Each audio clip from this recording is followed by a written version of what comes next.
Regular meeting of City Council with Committee of the Whole for Monday, March 25th, 2024 to order.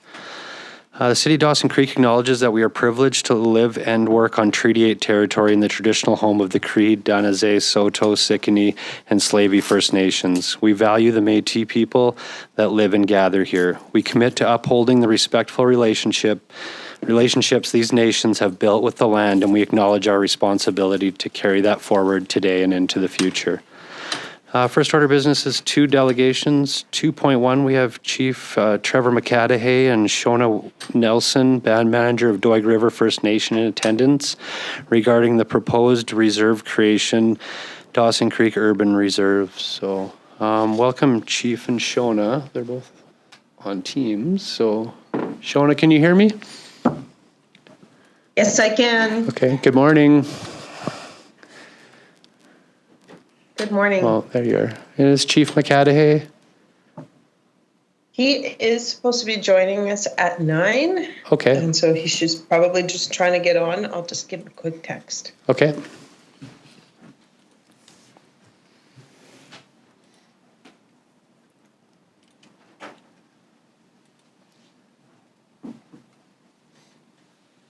It's the empty chair on the bottom right.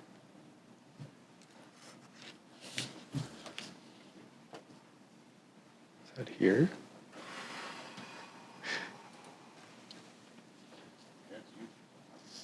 Weird.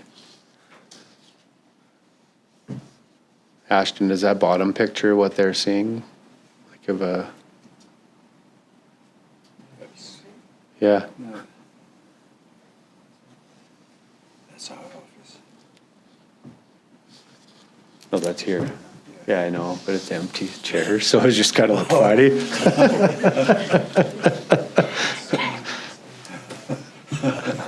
I'm speaking from a chair.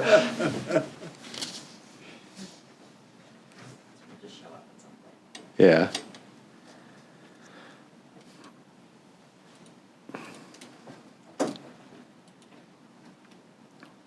A beautiful day today, hey Shona? Is it nice there?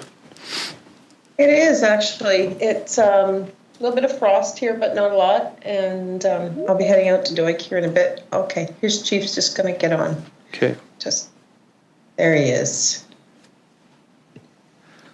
There we are. Good morning, Chief. Good morning. Morning. How are you guys? Good. How are you doing? Good. Good. Welcome.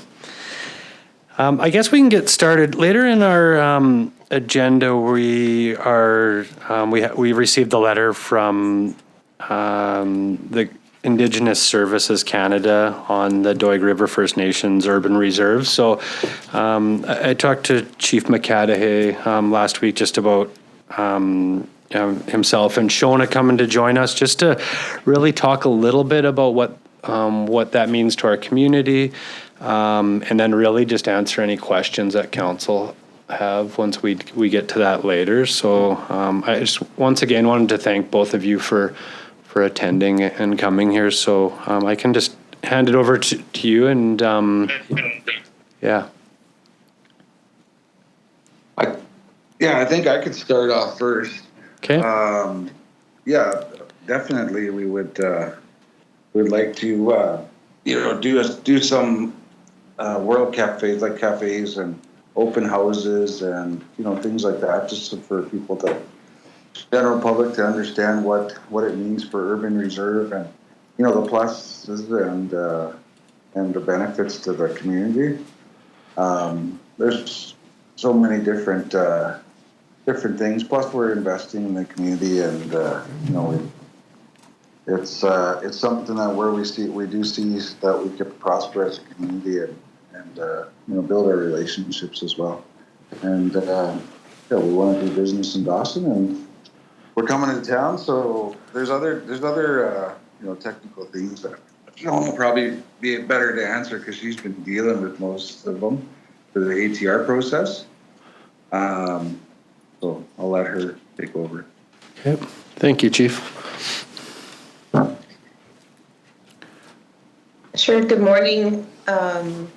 So the chief is referencing ATR, which means Indigenous to Reserve, which is a federal process where you take fee simple land and it gets transferred to Canada or sold to Canada for something like $1, and they hold it for the First Nation for a reserve. And so it's a bit of a process, and we all have to apply. And part of the application is collaborating with a local municipality or impacted stakeholders that are in proximity to the reserve. And so some of the work that we will, I guess we met with you guys last fall, time flies. Yeah.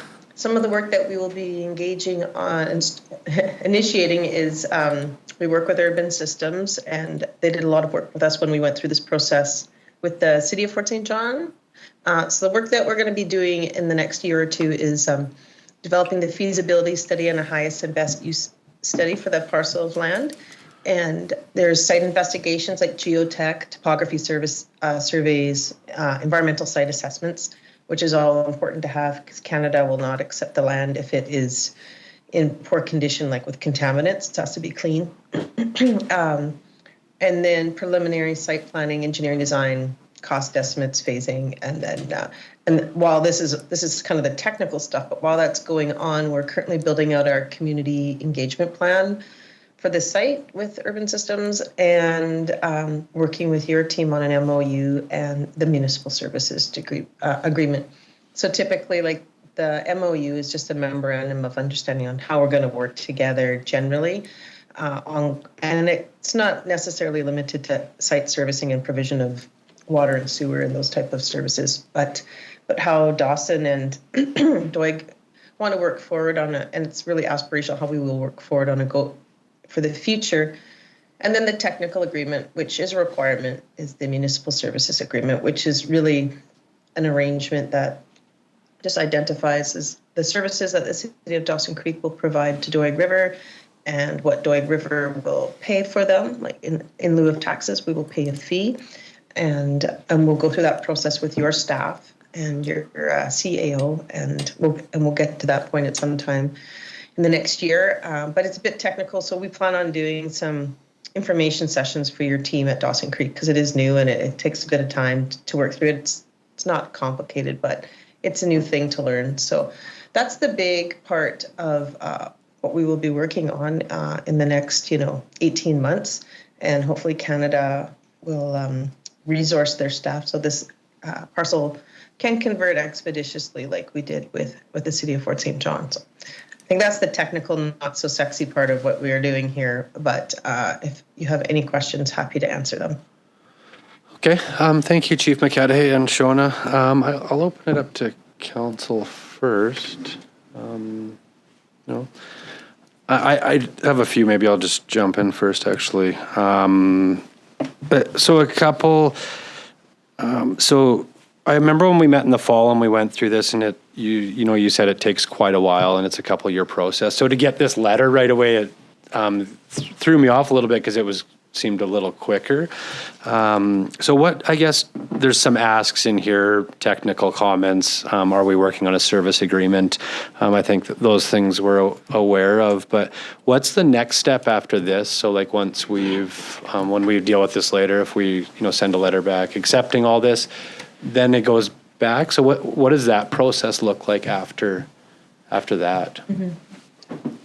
So I think the letter just confirms our intent to work with Dawson Creek for Indigenous Services Canada so that they know that we're actively working on this together to do the reserve creation. And Dawson Creek's support is very important to moving this forward. Obviously, you cannot have an urban reserve without water and sewer and other services that the municipality provides. So it's more confirming for them that we just didn't throw it out there and, hey, we want to convert this land to reserve and we're not talking to you or working with the municipality. Okay. And then I guess, too, if there is anybody out there listening to this, you did mention that you buy the land transfers for $1, but just so that there's clarity out, to the region, and that is that Doig River has purchased this land, right, for market value, or, they bought it privately. And then part of your agreements with the federal government that's why all of this takes place. Is that correct? Correct. Like, we did purchase the land, I guess almost 2 years ago on the market. It was listed. We went and bought it. And then, but the purchase for $1 is really Canada purchasing it for $1 just to hold.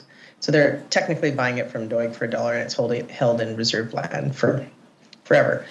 So that's what I meant by the $1 purchase. Yeah. We paid market value for it. Correct. Yeah. Okay. Thank you. And we continue to pay property taxes on it right now as well. Yeah. Okay. Thank you. And then what does fee simple mean? Fee simple means like you hold it like that, like private purchase. It's not like Crown land. So Crown land is different land designation. Fee simple is like, you may own your house and your land in Dawson Creek, fee simple, right? So that's what that means. Okay. Okay. And then I think Councillor Earl had a question. I will just... Thank you, Your Worship, and thank you, Shona and Chief Trevor for joining us today. So yeah, this is, I guess, although there are some precedents in the region, a very new initiative here in Dawson Creek. And I've gotten some explanation on it, and I'd imagine there's a great deal still to learn. One thing, so this is the first I'm hearing that the land that you already own is going to be transferred to the federal government to be held in reserve. So, and I understand the fee in lieu of taxes similar to, the province doesn't pay property taxes on the buildings they own in town. They provide us with a grant in lieu of that. So that makes sense. One government isn't remitting taxes to another level of government. It's done by another way. I guess where there's some ambiguity for me is that the provincial government, whether it's a school or the court building, is owning that property to provide a public service. They're not trying to, it's not done as a business endeavor. Based on our discussions, my assumption is you guys are looking to develop this as commercial property. So, not having a crystal ball and not knowing how, what the future holds. If at some point, 20 or 30 years down the road, the band council in power at that time decides they want to get out of whatever business they're in and sell the land or sell the business, how does that work?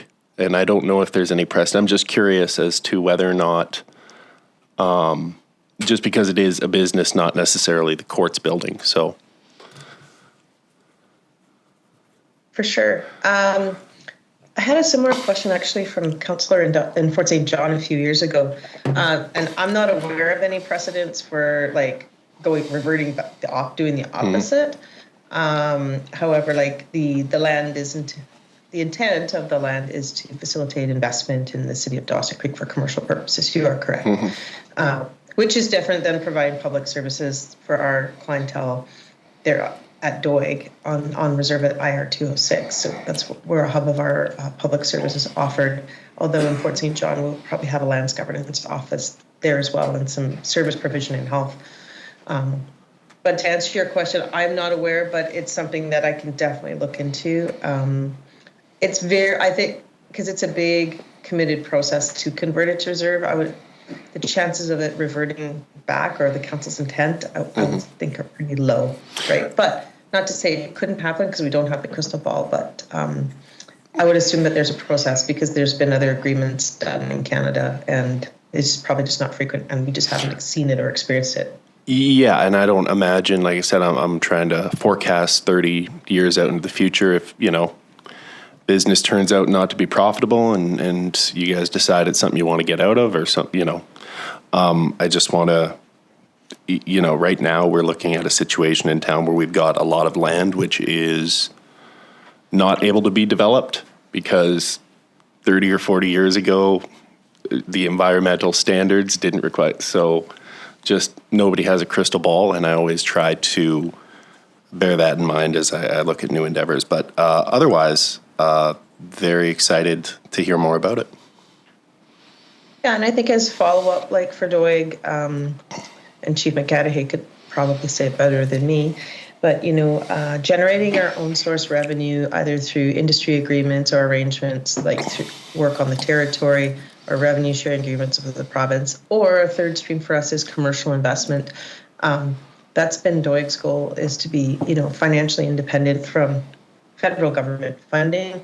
And so that's part of the work that we're doing with our business case with urban systems, the highest best use studies, making sure that we can make solid investments, because we do have funds for investment and on behalf of our membership. So we have that high level of fiduciary obligation to invest prudently and make sure that the business case or investments are solid. But like you said, we don't have a crystal ball, but I think the intentions are pretty good. And the work that we've done at Doig to build our financial capacity and the ability to purchase land and make investments and go through this process, because it's on our dime, it's not funded by anybody for additions to reserve, is, I think, a good step to demonstrate Doig's willingness to be to reintroduce ourselves to the community of Dawson Creek. But I think maybe Chief may want to add more to that. I don't want to take up all the airtime. Yeah, sure. I definitely want to add to that.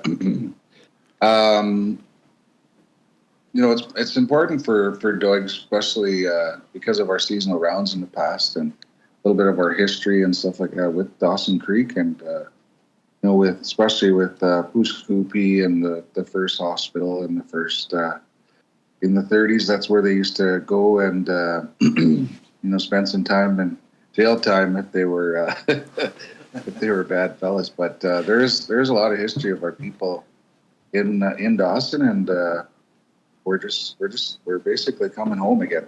That's why I say about Fort St. John as our original reserve.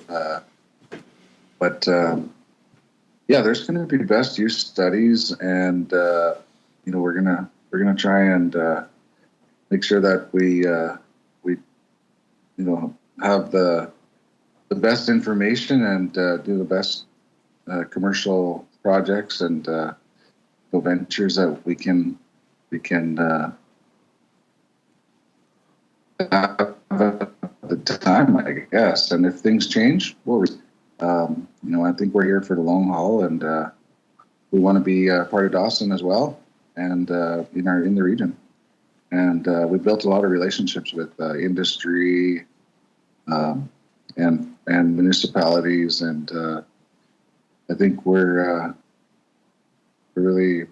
excited, actually. Yeah, everyone's really excited, and it's a good opportunity for us to become good neighbors. And I think with the city of Fort St. John, if you guys have any questions, they're willing to. Mayor Lilia and the other councillors are willing to talk to you as well, and to give you some insight.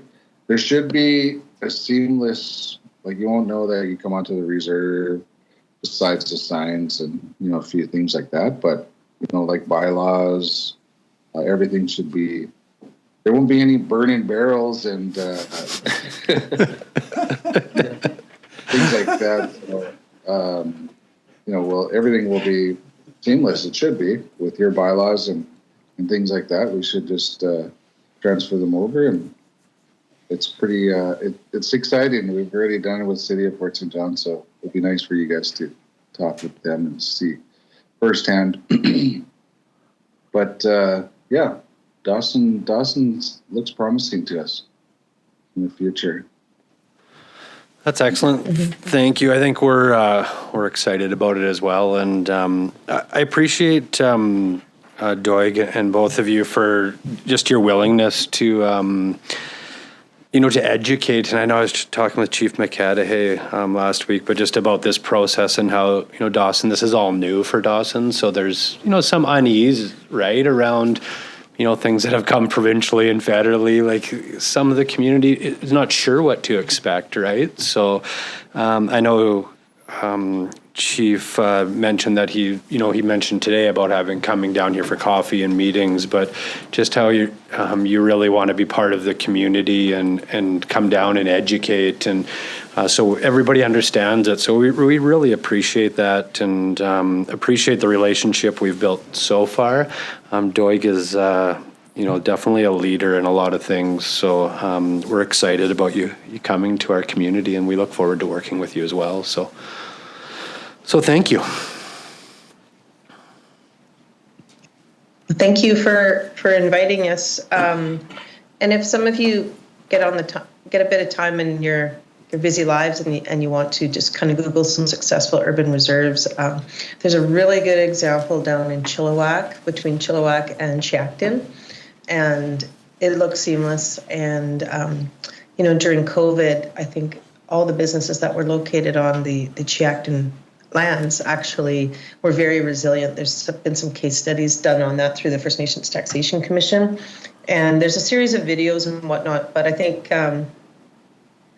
for us, as part of our engagement strategy, and I was thinking about this before the spring break for us, is that we want to come do some more technical education for your council and also for your staff, and then also with the community. And we're familiar with engaging with communities. Doig is very open and upfront and transparent, and I think in this day and age, we want to make sure that there is comfort for your residents, citizens, and also your businesses, that we're there to collaborate and invest in that. Everyone will benefit from it, from construction, provision of services, you name it, right? So we'll pull that together on our end, and when we get the kind of our schedule sorted out, then we can engage with your staff on some dates that work for you and your staff and the community. Perfect. Yeah, I was just going to, before I was going to, my closing remarks, I totally forgot about one thing, is to put some minds at ease that, we're not going to bring in some kind of industrial like chemical factory or anything like that. We're gonna make sure that we abide by the bylaws and the zoning, and that's what I mean by seamless too.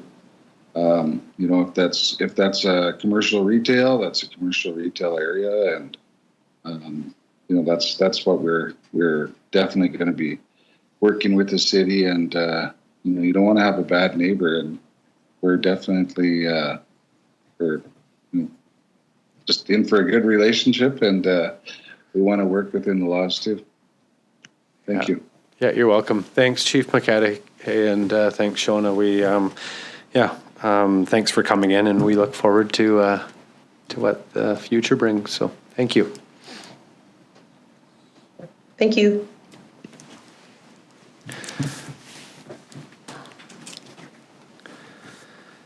All right. Our next order of business is 2.2. We have Duncan, Malkinson, and Wayne Riviere, South Peace Art Society, in attendance regarding the Dawson Creek Mural Condition Assessment. So welcome, Duncan and Wayne. So, morning.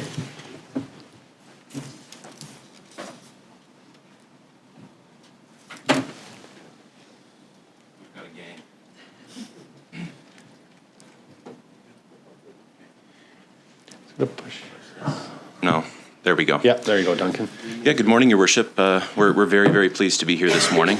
I'm joined as well by Kit Fast, our curator from the Dawson Creek Art Gallery, and Haley Bassett, our she's been a project manager and has run the Heart Walk, executive director of Arts Northeast, and notably Kit and Haley both participated in the 2021 rendition of this mural condition assessment that was done done a few years back. But I've kind of got dual purposes here today. So today I'm hoping to make Wayne blush by highlighting some of his amazing work over the last couple of years. And then secondly, I'm hoping to get into the condition assessment and some of the recommendations that we're hoping to make to council to make sure that the program is set for the long term. So I think the story of my relationship with Wayne, it begins in 2022. It was the summer of myself just coming back to Dawson, and Wayne had taken the lead on a project that was being run tacitly with Aubert to try to revitalize the side of the Iron Heads building. And Wayne even, he was, very welcoming of, just about everybody, of everybody that was interested in being involved with the project. And he even got myself on the scaffolding one summer to try to, paint some straight lines, which was a challenge, but he got me to do it eventually. After that mural project had wrapped in the fall of 2022, I had been speaking with Wayne about how we could scope a mural project to, be successful for the following year, because there was some grant funding that was available through the BC Arts Council, et cetera. Wayne and I had discussed, reaching out to the Nawakan to try to, maybe dovetail into some of the community action initiatives, team needs that they had identified, particularly around creating meaningful connection for people in the community that wanted to, enter into some gainful, work without some of the strings attached with, full-time jobs or permanent jobs, et cetera. So Wayne and I had, spoken with the Nawakan. They were on board. The Community Action Initiative, had sponsored a project in the summer of 2023, and the BC Arts Council thankfully came through as well. And that's what enabled Wayne and his team to build a couple of gorgeous murals downtown that are actually, I believe, at the end of this. That's the 2022 one, and those yellow lines are my straight lines. Don't look too close. And That's why you're going through it fast? yeah, that's right. Yeah, so it's a little bit difficult to see. I hope you've had it on the agenda itself, but yeah. Those two wood panel pieces, show off some, wonderful scene of, some dog sleds trekking through the north. And it aligned quite well, the placement aligned quite well with the historic, walking tour that we have, the mural walking tour that we have downtown that's been in place since, for quite a few years. And this was a second project that Wayne took on last year for Kasioka and Smart. It was also a stellar project. So it was a super cool way that last year was scoped. It was, we were able to, offer a meaningful connection for some people in the community that were down on their luck. We were able to help beautify downtown a little bit. Wayne was able to show his amazing work to the community. And, we were able to build it along the downtown walking tour. We were able to provide some work for people as well. And we were able to highlight a little bit of our culture and history that might not otherwise have been done. So we were really, really happy with the way it turned out. And that was one of the easiest grant reports, post-project reports that I've ever written, because it just, you're so proud of it. And, every time that, I get an opportunity to talk about Wayne's work and the way he led that project, it's amazing. But that leads us, kind of into the second part. So, we were very pleased, to see, City Hall's placement of, creating a vision or implementing a vision for, murals downtown in its strategic plan, I think in their action items that were there. We were very pleased to see that, in there. And, when we saw that, we'd begun discussing a little bit with Ryan about, how the art gallery might be able to fit within that context. And I think Ryan's advice to us was, okay, well, you have this, condition assessment from 2021. Why don't you update it and, see what the current priorities are. So using my best judgment, I ended up, getting some sage advice from the Master Kit Fast and, passing it around some of our gallery and artist community. And we had we updated some of the, conditions, that were identified in this report here. So, we took a look at some of the murals that really, really need work, particularly the south side of the Aubert Economic Society and Jim Ma's, the Ravelli building. And we also took a look at some of the other pieces that, really, really need to be touched up. And I think it's, a matter of course, any time you put down, a mural or anytime you, install a thing, you need to make sure that there's a good plan for its, upkeep, eventual replacement, et cetera.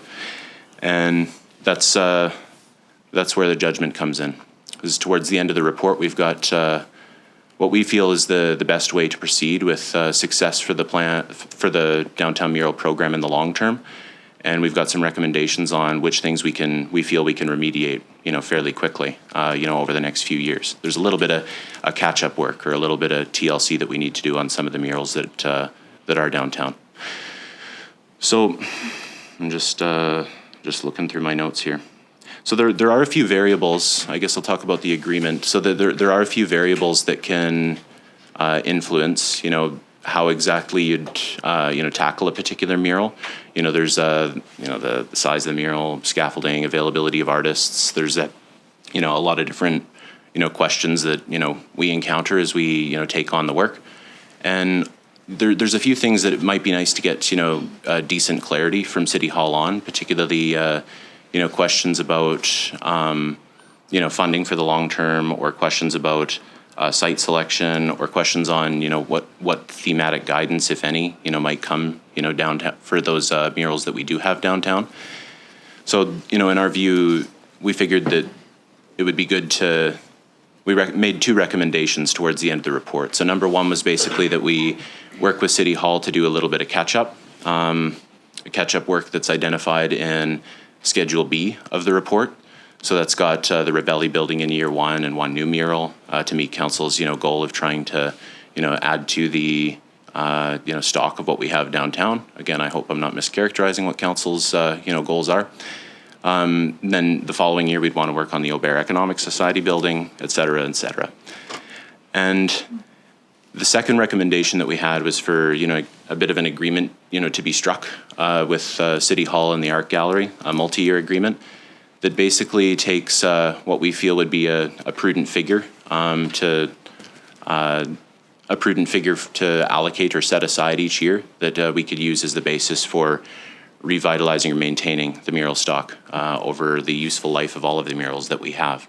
So that, and we'd hope that agreement would consider, guidance from the city about how we would select sites, would consider, okay, well, if the art gallery gets a grant this year, then, maybe we would, taper that, amount that we would get from the city down, or, oh, well, maybe if you're just, touching up a mural, you can, you can also, accommodate that within the, amount that's figured.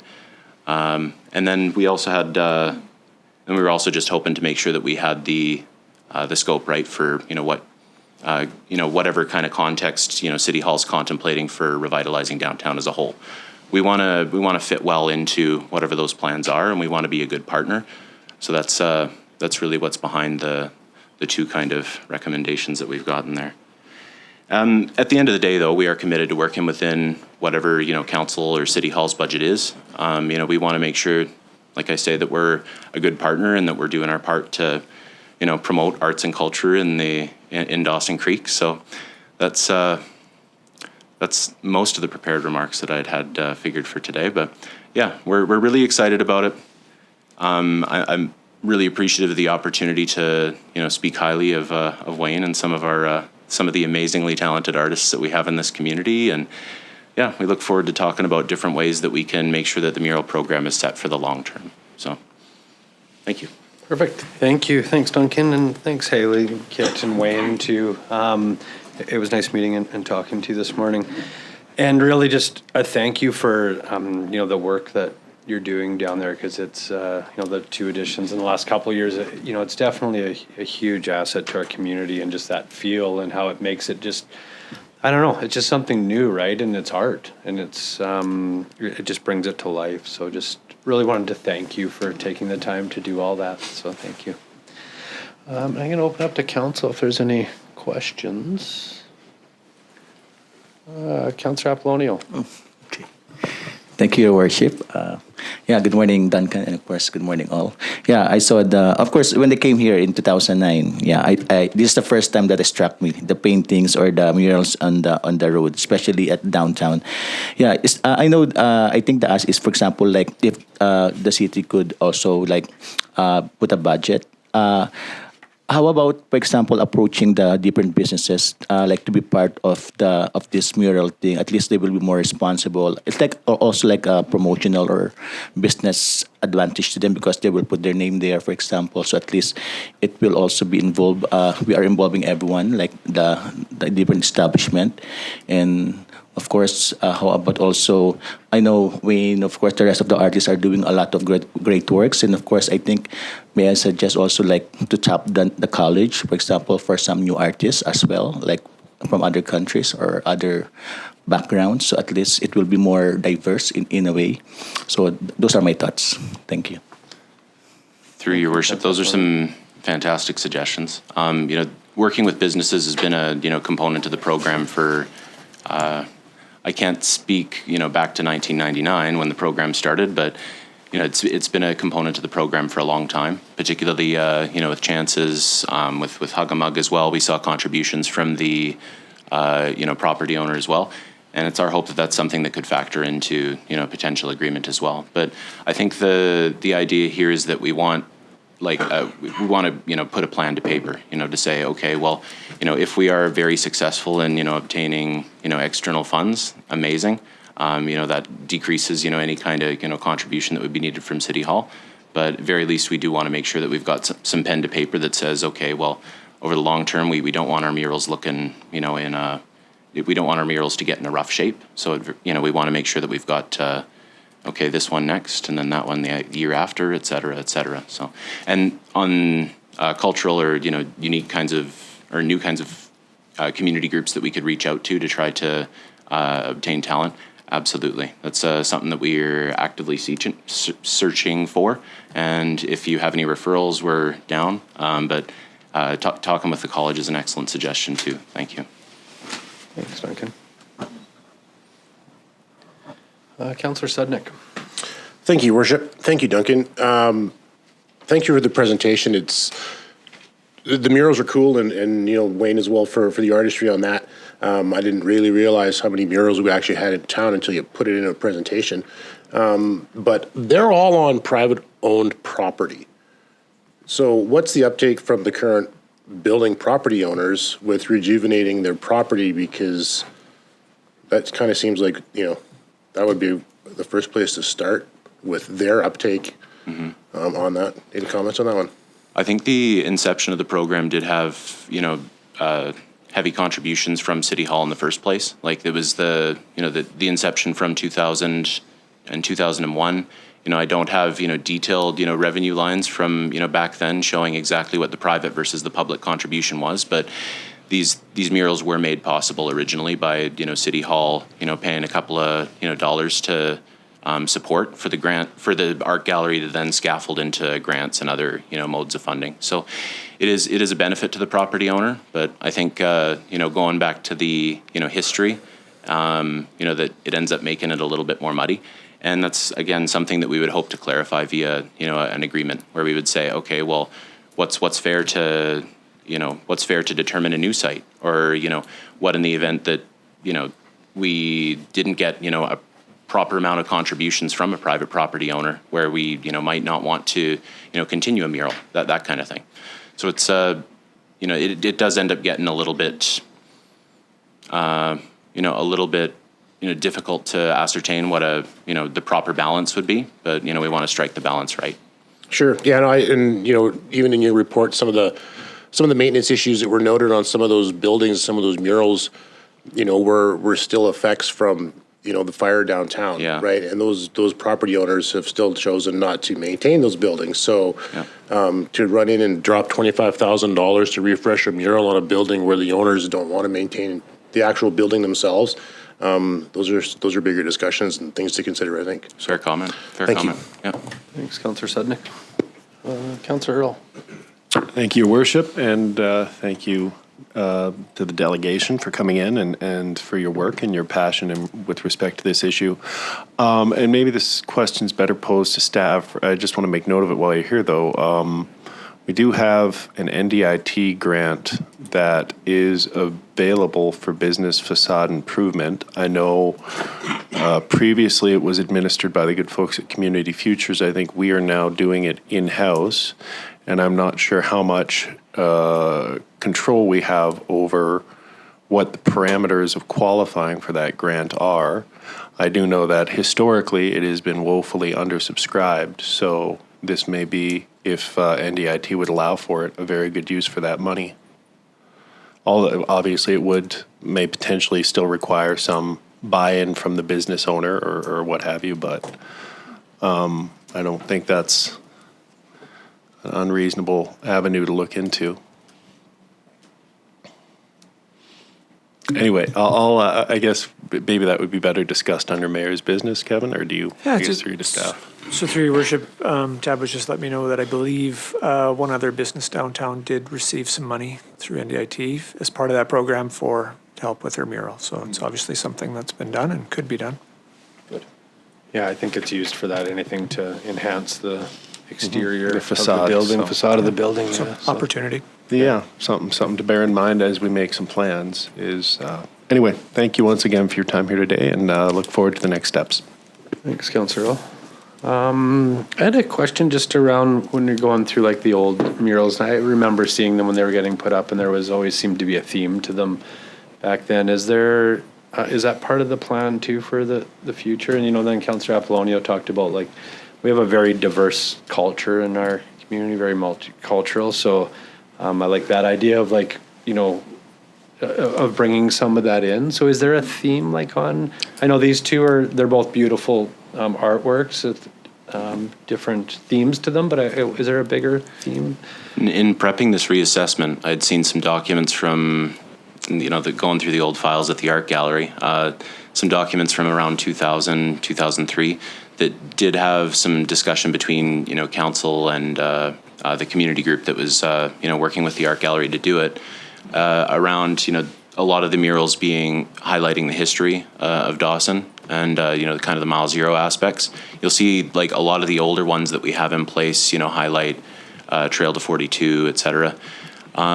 It'd be whether that's still a desirable thing or whether or not we'd want to broaden it out. You know, that's something that would be a great thing to discuss or at least reaffirm. You know, so I think the suggestion from, you know, Councillor Apollonio is awesome, and if there's a way we can, you know, have that conversation, that'd be great.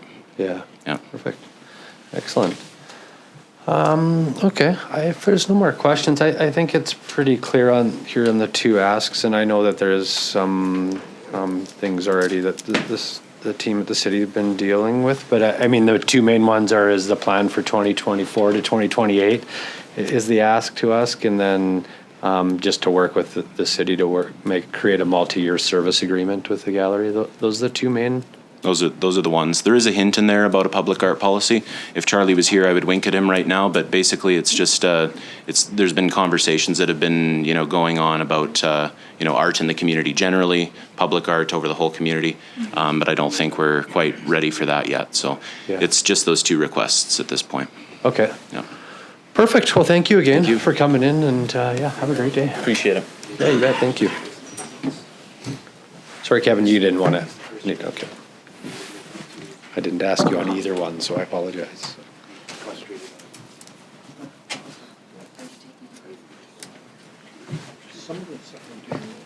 And I am just going to call a 2-minute break before we get to the next delegation. So for Monday, March 25th, back to order. Next order business was 2.3.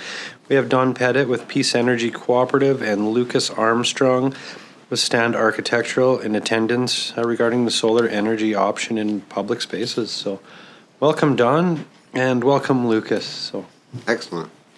Thank you for this opportunity. Thank you very much. And also extending our time today to 2 20-minute presentations plus question and answer, because we have a lot of material to cover, so we're going to launch right into it here. I'll give a brief overview of our progress to date on this project, and then I'll hand it over to Lukas, and he'll do the second half, 10 minutes. Yeah. He's presenting from Nelson. So last June, in discussions with Councillor Parslow, Mayor Dober, Kevin Henderson, and others, Peace Energy Co-op was asked to look at 2 main areas of solar research for the city. 2 very progressive and forward-thinking goals, I would add, and the City Council and the staff, I think, are to be congratulated for setting this in motion. Goal number 1 is to look at investments in large solar arrays on or at cities' municipal facilities to reduce the city's electrical bills over the long term. Goal number 2, we're instructed to research attractive, innovative public spaces that pay for themselves over time with solar electricity, but with practical public uses in mind for beautification, tourism, community building, revitalizing downtown, etc. Because both of these goals are complex, we've decided to split our findings into 2 presentations to Council. Today we are focusing on goal number 2, solar public spaces. I'll go briefly over the ideas behind goal number 1 first. So, large municipal solar arrays can not only reduce, let me get my slide going here. There it is. Large municipal solar arrays can not only reduce electrical bills significantly for the city, but also the city's carbon footprint, and would put Dawson Creek on the clean energy map for innovation and climate leadership. This would be similar to the district's a District of Hudson's Hope Community Solar Initiative that some of you are probably aware of. Peace Energy Co-op custom designed, supplied, and installed for the district. All these systems were commissioned in 2019. The district used a $1.28 million federal gas tax grant, which we helped them secure, to install a total of 510 kilowatts of solar power in whole or in part power 9 municipal facilities in the district. The District of Hudson's Hope continues to be pretty pleased with this project, saving about $75,000 a year on electrical bills while demonstrating climate leadership to the community and the public. Oh, wait a second here. Sorry. Where are we? Oh, wait a minute. Sorry about that. I seem to have lost my control system here. What's going on?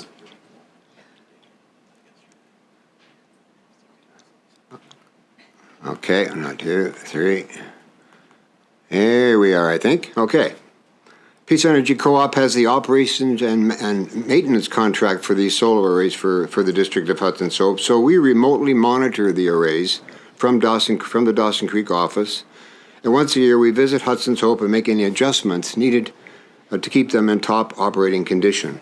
As is typical for solar, because there are no moving parts and all the equipment comes with very generous warranties, 25-year warranties on the solar panels, for instance, the O&M for solar is tiny compared to the savings on electrical bills. The district's community solar initiative is still the largest municipal solar installation in the province, I believe, but I'm sure Dawson Creek can do even better if they want to save even more money by solarizing some of your facilities. Peace Energy Co-op's solar designer, Greg Doig, is working very hard right now on goal number 1, and will be presenting to council his findings and recommendations in April. He has collected the electrical data for all city services and narrowed it down to a few facilities that will give the city the best bang for its buck, that is, the best return on your solar investment. I'm also happy to say he's come up with a new and innovative solar technology that may put Dawson Creek on the leading edge of municipal solar. Well, stay tuned, more to come next month with Greg's presentation. By the way, when it says 50% net zero there on the slide, net zero means that we designed the solar system to eliminate all the electrical expenses for that building. So when it says net zero on the curling arena, that means that building will not pay any electrical fees at all for at least the next 25 years. So goal number 2, that's what we're focusing on today, is to research a wide variety of the uses of solar for innovative public spaces. Because they will be solar powered, these facilities will also reduce electrical bills for the city and operational costs for the facilities. They will also showcase creative, inspiring uses of solar energy that attract attention and make a clear public statement that we are a progressive, interesting, modern city. Downtown revitalization, promoting the arts and tourism, a community gathering place, and a special place for the farmers market that will allow it to grow. These are all priority focuses for goal number 2.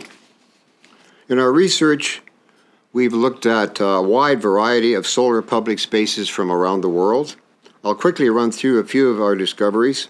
Here we see large spaces covered by what we're calling a solar pergola. You can see that most of these ideas feature what are also called bifacial solar panels. Bifacial solar panels transmit some of the light to the inside of the structure while generating electricity from both sides of the panel. These have rapidly become the panel of choice because they've now become cost competitive with one-sided panels and overall produce more electricity while letting some light shine through, brightening interior spaces. Solar panels are also now available in many colors and shapes, which can be integrated into many architectural elements. Modern solar panels today are very durable and rugged, so they can be integrated into structural components like walls and roofs, as shown here. Solar canopies are often used for sheltered parking spaces like EV charging stations, things like that. These are simple, robust structures, very low maintenance, that can generate significant amounts of power. There's some more solar canopies from around the world. You can see the semi-transparent solar panels let through light but generate a lot of electricity, just like regular panels, actually a little bit more than regular panels. Here's a very cool EV charging station covered with curved solar panels. Lights up really nice at night. And that's electric charging vehicle rapid charging stations actually are in themselves a bit of a tourist attraction. And you know that we're getting a batch of these, right? BC Hydro's installing a new batch of rapid chargers at the art gallery this summer. So that'll be a bit of a tourist attraction in itself. Solar walkways are, they not only produce a lot of power, but also provide a drier, safer walkway. These are becoming really popular all over the place, you might say. And then these are a very cool thing we've found that we're very attracted to. Everybody we show these to, they seem to like them. These solar trees come in many shapes and sizes and in many purposes. Sit down for lunch with charging and power for devices, plus shade and lighting. Solar trees have outstanding visual presence and are a useful public amenity that can be placed just about anywhere. Many varieties can be ordered and simply installed, but we have also approached several local steel fabricators who can build something very similar to these, relatively low cost locally.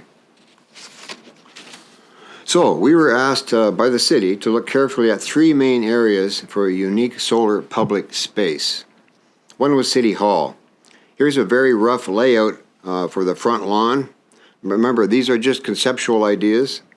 You see a covered EV parking, covered public parking, solar walkways leading up to a curved solar pergola in the front lawn, and a few solar trees to add interest and more functional covered space. Although this site has potential, we are worried that its public access and exposure are limited, so it might not be really quite enough to justify the expense. But we continue to have a good look at that space. It still has potential. We were also, oh, I went black again. Oh, there we are. We were also asked to look at creative uses of solar for the Ovintiv Center. Greg Doig, our solar designer at Peace Energy, is working on some large solar array designs for Ovintiv. But here we see solar used to generate a significant amount of electricity for the center, simply by extending the entranceway, covering some of the sidewalks with solar, putting in a few solar trees, and covering the EV charging station with solar. Greg's much larger solar arrays will be mostly hidden up on the roof, while these solar additions say clearly that the Ovintiv Center is solar powered and saving taxpayers money. We will revisit this in more depth, of course, with Greg's solar presentation next month. Now this is the art gallery parking area looking from above. We're beginning to think that this might have the best potential for multi-use, multi-season public space.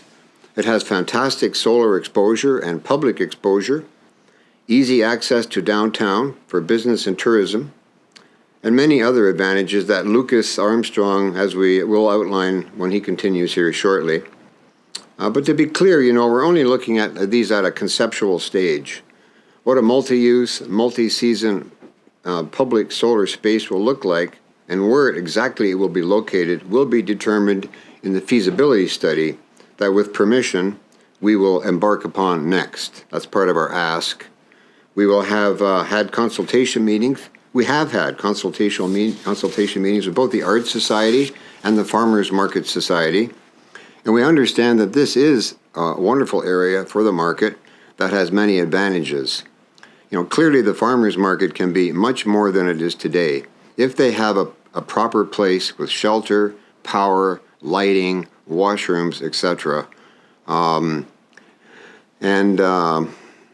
Overall, the city needs a public gathering place, perhaps, that will build community and provide many other advantages. Anyway, that's just an overview of what we covered so far, some ideas. Now I'm going to hand it over to Lukas Armstrong of Stand Architecture in Nelson. He's zooming in from Nelson. But I will just say very briefly, this may cause him to blush, but I will say that I've worked with Peace Energy has worked with Lukas on other municipal solar projects, and he's one of the most creative and innovative people I've ever worked with. And today, yes, some really interesting and wonderful conceptual ideas to show you. So, Lukas, go right ahead, take it away. Oh, well, thank you very much, Don, for those very kind words. I'm very pleased to be here today. I am a native of Dawson Creek, actually, and in fact, I think Darcy and I might have graduated from high school not too far apart from each other, class of 90. So I appreciate the opportunity to present this work, and I'm going to share my screen as a place to start. Oh, it says host disabled participant screen sharing. If someone on that end is able to fix that, that'd be great. I also have, I've known Don since I was probably about 8 years old, I guess, actually, growing up in Tom's Lake, and also a very acquaintance of Kit Fast as he came to Dawson back before I left to go to post-secondary education. Long history in Dawson Creek, actually. I'm in Nelson at the moment, and we'll get into some of that right now, and it looks like screen sharing is now enabled, so. This is going to be a whirlwind presentation because it, I got 10 minutes to share a lot of information. So bear with me as I move through some of it fairly quickly. My most recent project, just as a little bit of background for you, where I'm at in my career, I've been practicing architecture for about 15 years. And my most recent project is this a certified passive house mass timber project. It's one of the first in the country, and it's in Castlegar, just near Nelson here. And it's about a $7 million project. Certified passive house means you drop the energy requirements of the building by about 80%, and it can also move towards a net positive. And the use of mass timber, it really reduces carbon within the structure. And of course, being certified passive house reduces operational carbon. So the overall project is extremely green. And in fact, we qualified for about $3.5 million of grant funding through the Clean DC grant, which I was actually able to help apply for and secure. There was another slide I thought I had in here, but it's not popping up. I have a house actually in Dawson Creek that many of you may be familiar with. That was our kind of genesis of my career, in a sense. It was a low energy project that I built with my brother, Max, from Two Stroke Painting. And we actually used that to secure funding for my own house, which is a program. So actually Dawson Creek, really helped launch where I'm at today. This is just a shot of the mass timber structure of the Castlegar Chamber of Commerce. We're actually reaching substantial completion. And in fact, I just got a text saying that we achieved our blower door test of 0.4 air changes per hour. And so we are now officially certifiable, and we should be ready for occupancy by the end of April. Oh, and there's the slide I was looking for. Some of you may, from driving around Dawson Creek, recognize this building. Still holds a very place in my heart. But as Don has said, today we're looking at the NAR Park. I'm not going to repeat some of the stuff he said in the interest of time, but just a couple of the highlights. This project, if through the feasibility study, we're hoping to prove that we can create a facility, an amenity that first and foremost is a solar array.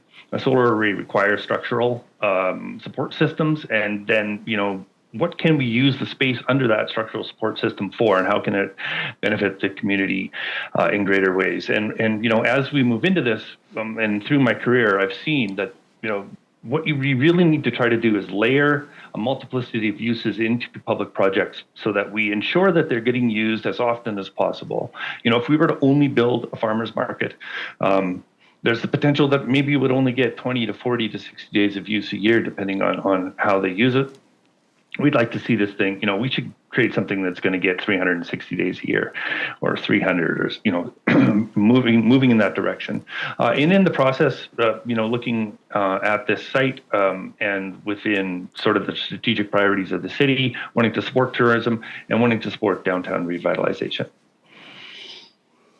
And as Don has mentioned, our hope out of this presentation would be to gain support for a feasibility study. And I'll reiterate what Don has said. What I'm going to show you today will look like hardline drawings of a final design. And there's some really good things I love about the design that works well for the project, but it is really just a concept intended to get people excited and support the idea of moving forward with a project. And then the feasibility study, which is our ask today, will involve substantial stakeholder engagement that will help us understand what the project needs to be, finalize where it might need to be, how much should it really cost, what are the opportunities for funding, and eventually move towards, the completed feasibility study would then lead into a schematic design process where we would find out what the building actually may or may not be.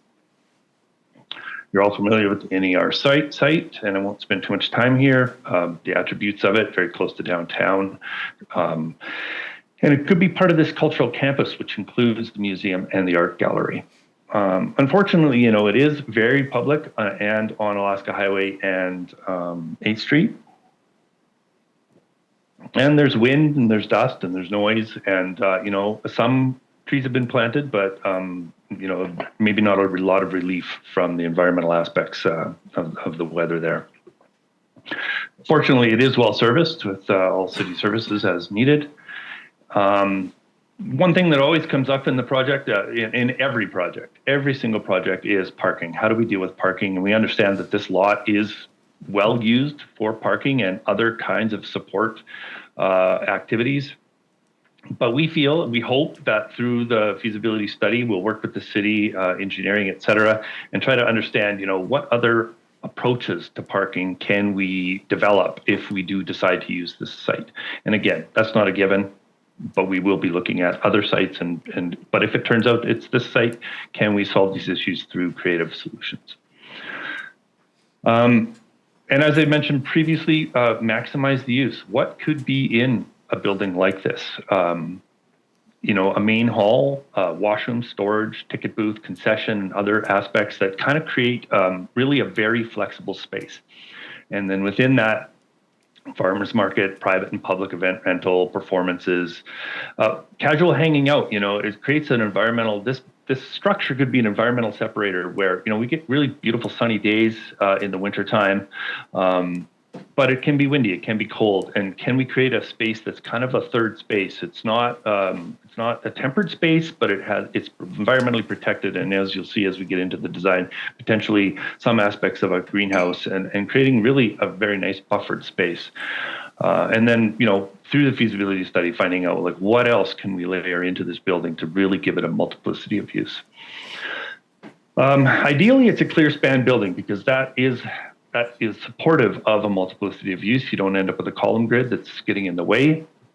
There's a bunch of different ways to achieve a clear span, and wood is our preferred material of choice, being low embodied carbon, and also a little more biophilic, a little more supportive of human health, and I'll talk a little bit about that again. We see there's tons of examples of glazed timber structures for all kinds of different uses, particularly, actually we see a lot with, kind of event space and farmers markets, et cetera, restaurants. And then as Don touched on, solar panels have really started to come into their own and can be used in a variety of ceiling type applications, roof type applications. This is a project that was really well received in our previous presentation, although the column grid does get in the way, the use of timber for the farmers market, the expression of the very deep trusses, and the relative rationality of the form of it, as opposed to some of these very interesting ones. This is a market in Barcelona that has just a crazy steel structure, very interesting shapes, of course, very high price point. And then the interest in having that building open up during summer months and even warm winter days, where we can have the activities within the building spill out into the surrounding landscape and really have that kind of indoor-outdoor condition. to expand the use and available space. And then one last precedent that we looked at was the Fort St. John project, which many of you, I'm sure, are aware of. And it, very successful in many ways, although a couple of the things that we heard was that it doesn't get a ton of use. Not sure exactly why that would be, but it could be because they really built it as a 1 or 2 activity building. Also, they split some of the uses. You know, they built this very kind of sculptural stage, but it's separate from the main building, and then they have this outdoor picnic area, but again, kind of separate from this main kind of public building. And so, you know, how can we group these activities together to help ensure that we get, you know, high return on investment through a multiplicity of use? So the floor plan that I came up with initially, again, this is just conceptual design, really involves the idea of a main hall with a stage, and then supports rooms for that stage and for the hall with an entry condition that includes, you know, a little ticket booth and a concession. And at this scale, we can hold 600 people standing up. And by code, we are allowed heavy timber construction, non-combustible. Heavy timber is seen as non-combustible at scale. And as it turns out, this square footage is actually about the size of an array that we could put on a single BC Hydro meter. And so there's a few different things lending itself towards the scale of this at about, you know, 600 square meters. It's again seen as potentially an untempered space to reduce operating costs. And so the only tempered space would basically be where there is water through the 4 seasons. But we could design it in a way that over time, it could be retrofit into a 4-season building and be fully insulated and fully conditioned. And so we could have that in the back of our mind as we're going through design to leave the door open for that. That scale, tons of room for the farmers market. Depending on how they want to lay out their tables and the density of vendors, you know, you get anywhere from 30 to 70 vendors inside the building itself, and then room for more vendors. These are 10 by 10 tents, typical tents, spilling out into the rest of the space.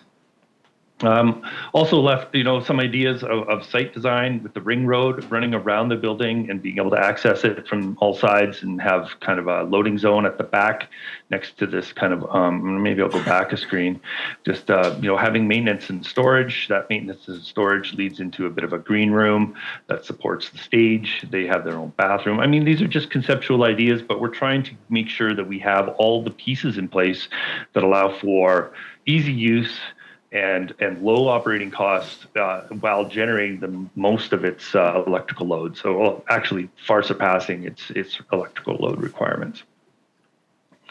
Another quick little look at the site design, I guess. That's that ring road I was talking about.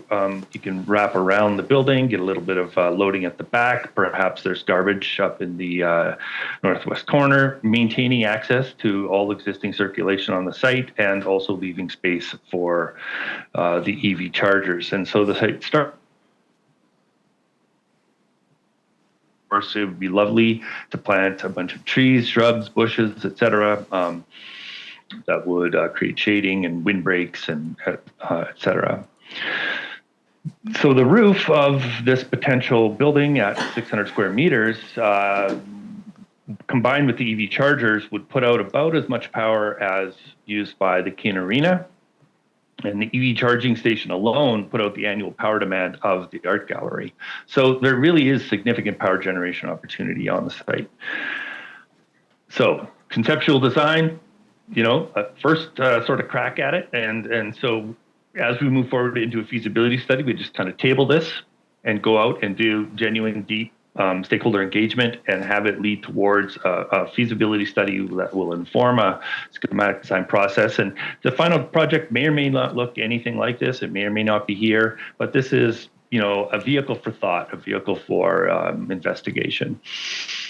And so the roof itself is designed around, you know, about half the roof is the optimum angle at 35 degrees. But, you know, if we did that for the whole roof, it would turn into a really, really tall building. And so we flattened parts of those areas out to kind of stitch those together, wrap some of it down the south wall. And then we have some covered space with some overhead doors that open out into the landscape. looking at the time here, we got about 3 minutes left, so I'm going to continue to roll pretty quickly here. And so there, obviously, we work on site access, ensure that we could even get vehicles into the south edge of this, so that we could utilize those overhead doors and have maintenance drop off on all sides. There's a little shot of those overhead doors being open. And here's a shot on the inside. And so, potentially the structure of this building could end up being a super truss, kind of like a timber super truss with obviously steel connectors, but generally built out of timber greater than 8 inches on a side.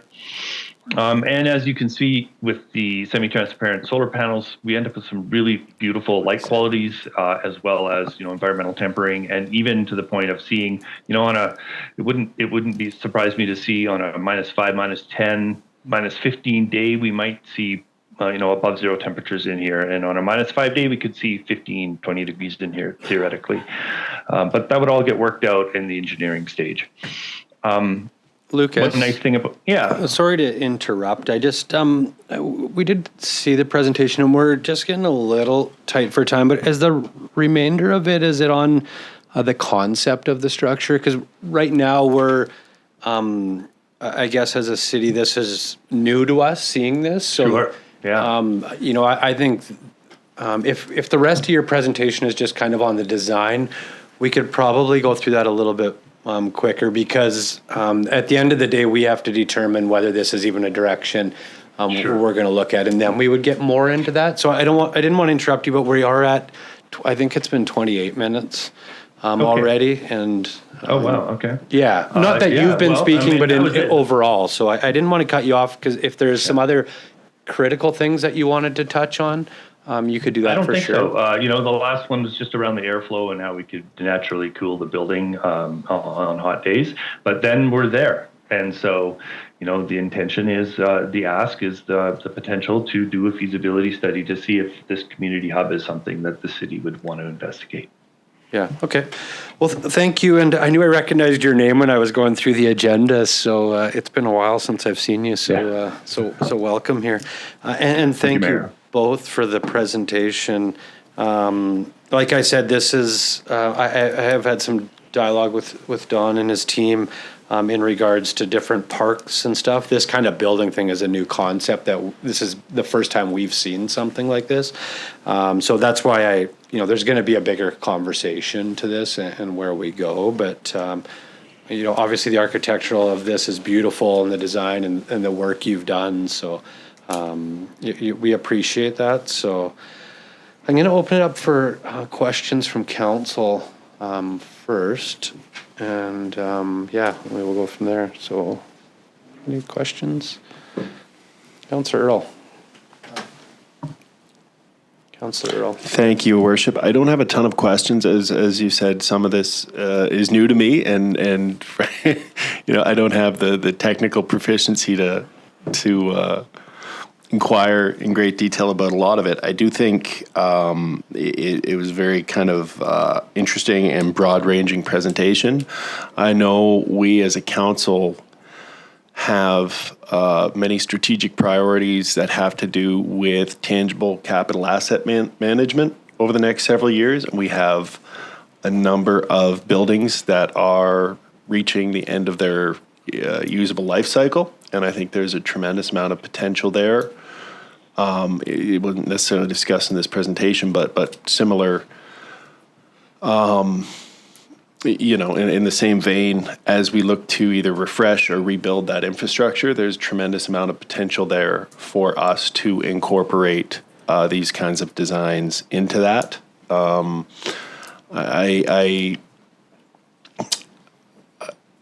interested in seeing.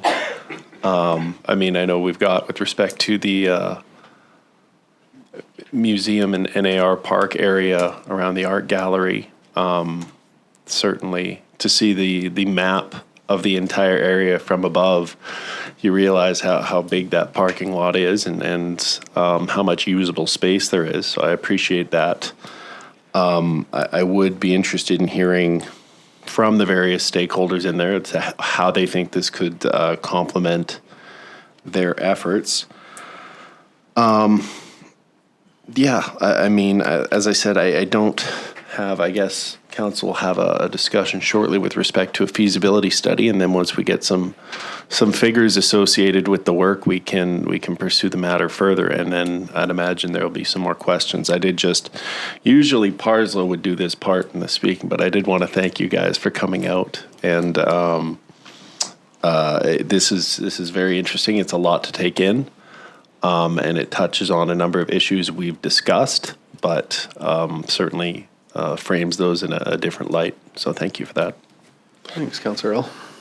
Thank you. Is there any other questions? No? Yeah, I guess I had one, just the feasibility study on like what, I guess there's two different asks here, like the presentation that I seen earlier and was about like the parks and the ones that you showed earlier on. So this is quite a bit different than I've seen. So a feasibility study, I mean, obviously that's something that if this is somewhere we want to go, we need to see that, what, the costs and all that. But is that, like, are you looking for the city to fund the feasibility study? Is that kind of what the ask is? That is what the ask is. Yeah. Yeah, correct. So to be specific, we'll be submitting a proposal that'll have timelines of what we would do. But basically it boils down to, intense public consultation with the city and members of the public. The city, groups. Okay. Like we've met with Farmers Market Society. Yeah. Had an excellent meeting with them. Lukas presented there too, and the Art Society. But there's a lot more public consultation required to see what should be in this building, where should it be, what should be included. If we decide to go in this general direction, as some kind of a public amenity that would provide a lot of public uses, including farmers market, etc. Feasibility study would be public engagement. Lukas, could you just add a little bit to that? Yeah, I think you nailed it, Don. As suggested, this is not the solution.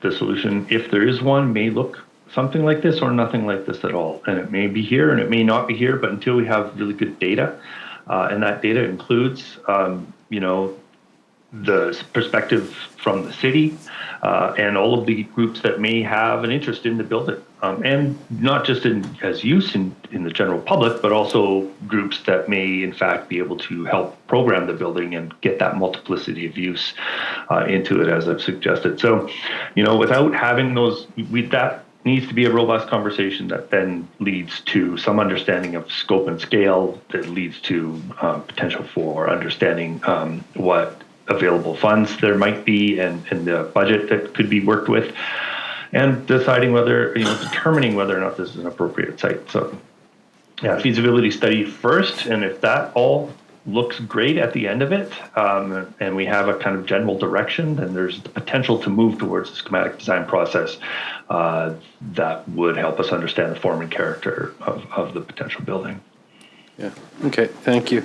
So I guess the feasibility study, like there's two presentations here. So that's where I just needed some clarification. So you're coming back in a month with the plan, because I've seen the presentation on like lighting up the parks downtown and walkways and having the trees and picnic areas, which is completely different to me than building a new building. Like that's a bigger discussion for us. Like, do I think it would be great to have something for a farmer's market? Absolutely. I think It would be unreal, but we also have, strategic priorities and a lot of things we need to look at. So that's a bigger picture thing for us. Sure. So where, our Parks and Rec master plan is one of the directions we are going. So, like, are you looking for, is there two asks on the feasibility study, or are you just looking for one for the building today, and then when you come back in a month to present on the rest of the city stuff? Is that like? Yeah, we would be specific to this presentation today, Okay. which is public solar spaces. Yeah. How can we use solar to create public solar spaces that are really cool and useful to the city and to the residents? Yeah. How do we do that? So that would be the next phase, would be public consultation, and what we will do is submit a proposal as I say, to council to consider. And that would be this what we talked about today. In a month, Greg will come back, Greg Doig, our solar designer, will come back to council. I'll be with them. Yeah. And we will present sort of the Hudson's Hope style stuff. These are large generating solar facilities on roofs for public space, for public amenities here in Dawson Creek, like municipal buildings, like we did for Hudson's Hope. Yeah. Yeah, that's a completely different thing, right? It's Yeah, 'cause that's solar. more- It's solar, and it's going to save the city a lot of money. That's what that's about.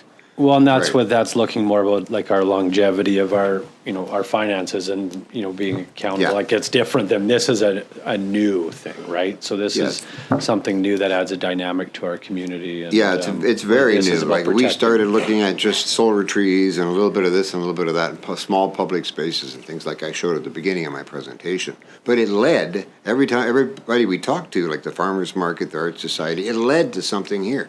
Yeah. So that's why we started to slowly focus over the last couple of months on this. Then we called Lukas in and said, hey, what can you throw together as a concept just to show people what might go there? Yeah. And what would it look like? And then we can start to look at, what should be in it maybe. So our next proposal to you will be a public consultation feasibility study that will look more closely at this if you'd like us to. Yeah. Right? What we just presented here. It could be Okay. some solar trees on a walking path, but it could also be something like this, which would be very significant for the city. Yeah. Yeah, and also generate enough power to power itself and the whole neighborhood.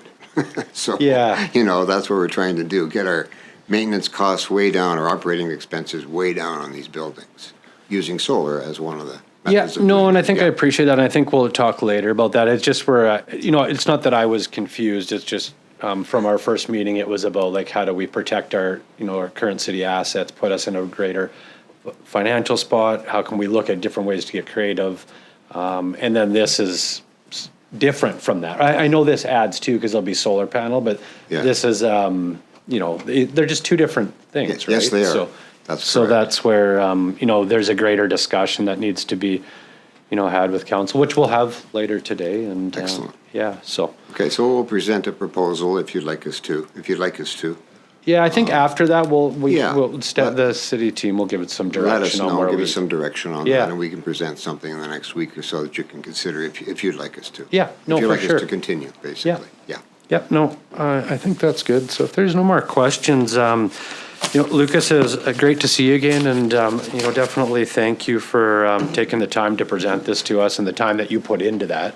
Very unique buildings and very very inspiring to see a local person like yourself and your brother actually, and where you've come and where you're going. So it's very it's inspirational to see this. So thank you for the presentation and taking the time here, Lukas, and same Don. We appreciate you coming in and Thanks for the opportunity. Yeah, Absolutely. no, It's for sure. interesting stuff. So. Yeah, it is. So I really better show interesting. you a little bit. Yeah, no, we appreciate it. So thank you. Thank you. You're welcome. Thanks a lot, Mayor. I really appreciate that. Yeah, you bet. Thank you. All right, our next order of business is 2024 strategic priorities chart, 3.1, 2024 strategic priorities chart, and I got 3.2 here as well. Was there something that? Did you have an update on 3.1, or did you?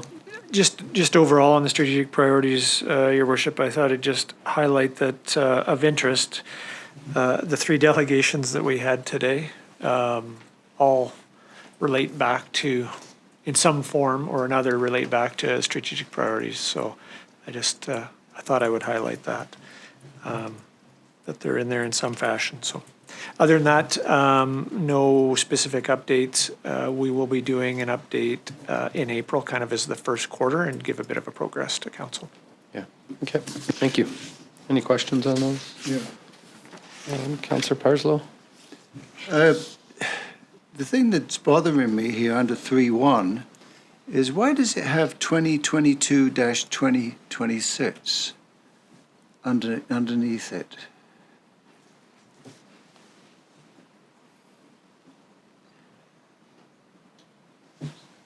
We only did that priorities, did we do those in 2022? So through your worship, we did them in 23, but it's speaking to the term of council. Yeah, we're 22 to 26. We're slow. It took us 2 years.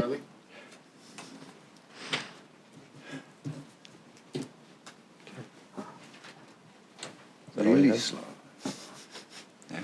Thank you.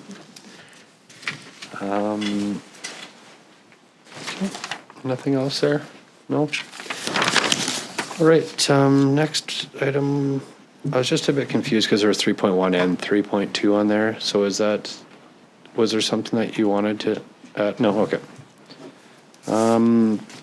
Next order of business was 4 late items. I do need a motion to accept a late item for a chamber mixer. Somebody could make a motion, and Councillor Earl, second Councillor Sudnick. I'll call this to vote and then I'll speak to it.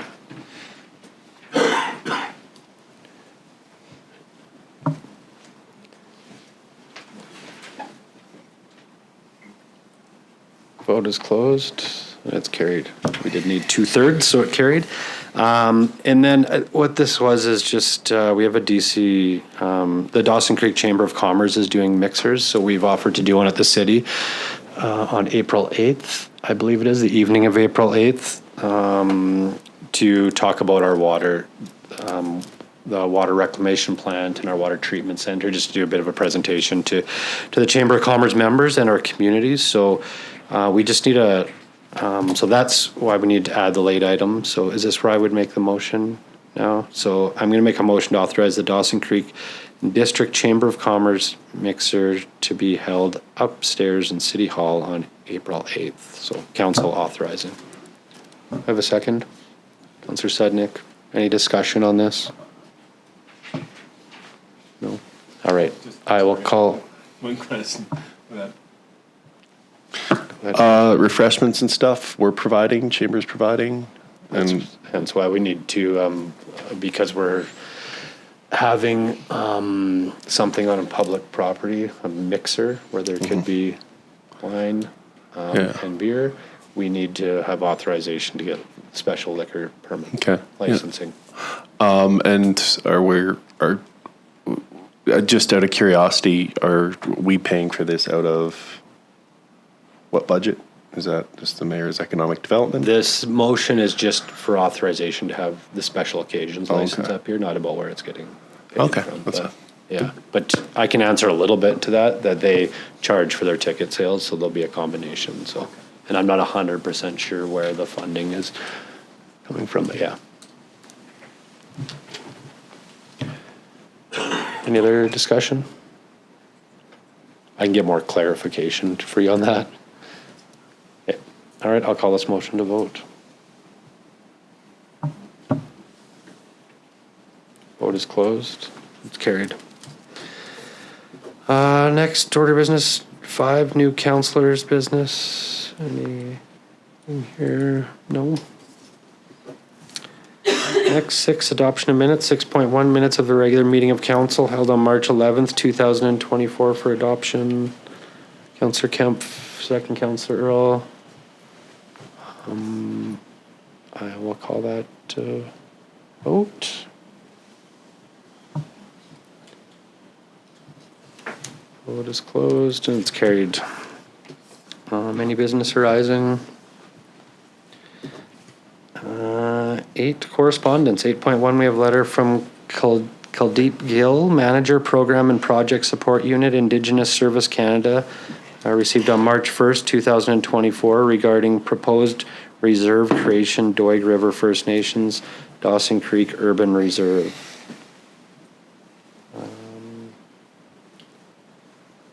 So I guess on this, Kevin, I know there's a couple asks in here, but it's pretty, like it's more asking if there's a service agreement underway and if we have any technical comments. So are we just needing a motion to write a letter back saying that we're in favor of this and moving forward?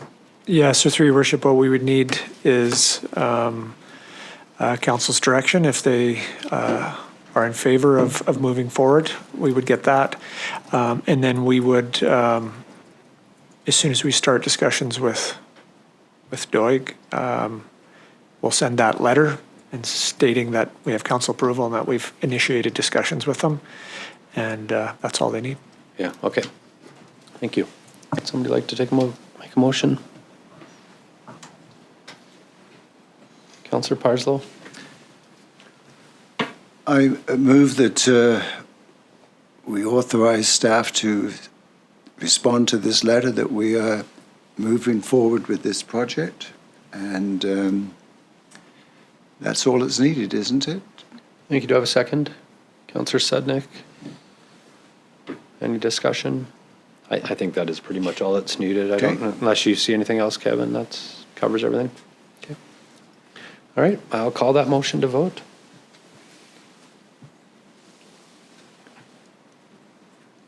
Vote is closed and it's carried.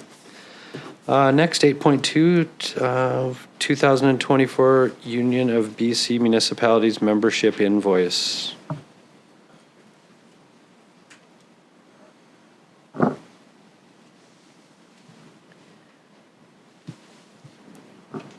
Councillor Earl. Thank you, Your Worship. I'll move that the City of Dawson Creek pay the invoice. I do have one question. Do I have a second? Councillor Kemp. Go ahead, Councillor Earl. It has us at a population of 13,615. That is about 1,300 off from where the federal government has us. And I would just note, as I've noted several times in the past, that between the federal and provincial government, there is about a 1,000 to 1,500 resident discrepancy, which, you know, seems a little alarming that they cannot keep track of 10% of our population either way. Worth pointing out. Well, it would impact the It would also impact the amount we're paying if we, you know, we had, because according to the 2021 census, we've got about 12,300 people here in the city of Dawson Creek. You know, even if you account that it's going to grow by 1 or 2% every year over the last 3 years, we're still nowhere near 13,615. And yeah, I have yet to see an agent from either Statistics Canada or the provincial government be able to adequately explain to me how they lost 1,300 people somewhere. So, Should we just make being a brat, sorry. amendment to this, though, that we should look into clarifying the invoice before we're paying it? Go ahead, Through your worship, if you take a look at how they configure the pricing, the population for the first 5,000 is at 73 cents, and then they lump the next 10,000. So even if they're off by 1,000, it wouldn't affect. Oh, okay. I misunderstood that. So thank you, Councillor Parslow. Well, I was troubled by my colleagues' rambling attack on the Stats Canada when this came from BC Stats, but now I'm even more alarmed at his lack of due diligence on this matter.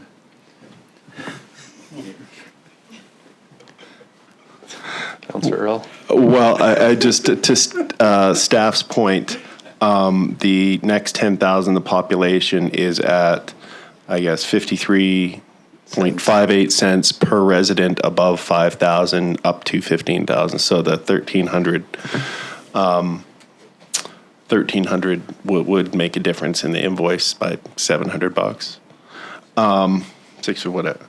To my colleague, my esteemed colleague, Councillor Parslow's point, while I revere Statistics Canada as an institution in this country that has done its job diligently since the late 1800s, and I appreciate their effort, my point stands. I have yet to see anyone, either from the provincial or federal government, adequately explain why there is such a discrepancy in our population between the two levels of government, who presumably both use the same math to calculate how residents are added.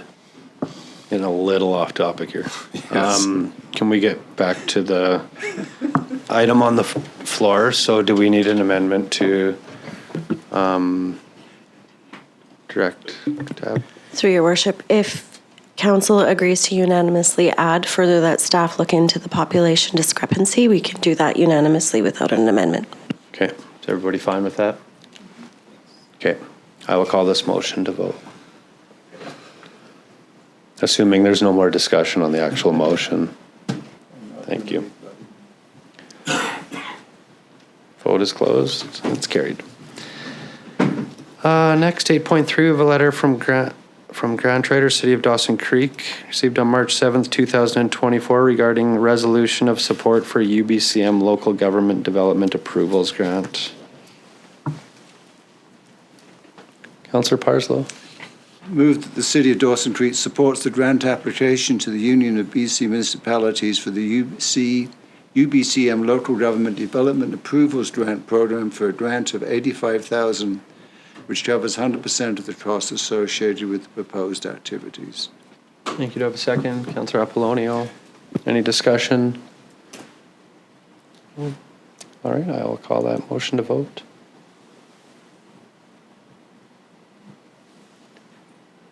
Vote is closed. It's carried. It flashed really quick. It was carried. Yeah. Okay. Next, 8.4, we have an email from Sandy Stokes, Chief Administrative Officer, Village of Pouce, Coupe, received on March 7th, 2024, regarding a request for letter of support for resolution for consideration at NCLGA.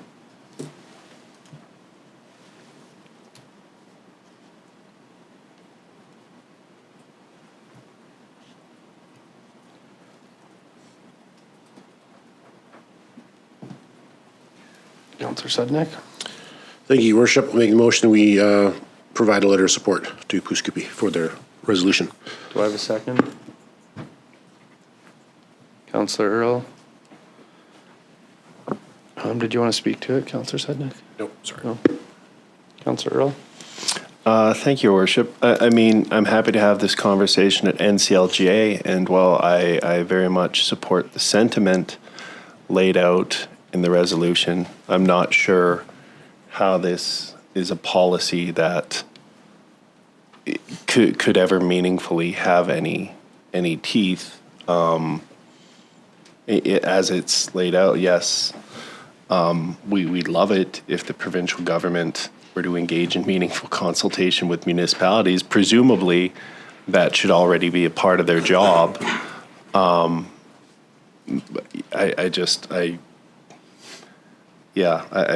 worry that this is not something that can be meaningfully implemented as it's written. So, but I think that, in the spirit of collegialness, that's a conversation I'm happy to have at NCLGA. Thanks, Councillor Earl. I'll speak a little bit to this just as this same letter was brought to the Peace River Regional District last week. So Director Veach wasn't in attendance, so it was tabled there for a couple of reasons. One, it's a bit confusing what the ask is. It's very vague on this. The other part of it is if we do send a letter in support of this, then we co-own the resolution at NCLGA. So it was decided to be tabled at the regional district until Director Veach or Mayor Veach could speak to it and what that was. So, new to me, but I was under the same thing when I did read this too. I was like, it was really vague on where it was going. So I wasn't sure if it supported it or not. Not that I don't support our neighbors, but that I don't know what this means to really support. So I guess if we're going to vote on the motion that's on the table right now, I'll vote against it just because I don't know that yet. But yeah, I just wanted to give a little background on that. So, Councillor Parslow. You said everything I was going to say. Okay, thank you. All right, any other discussion? No? All right, I will call this motion to vote.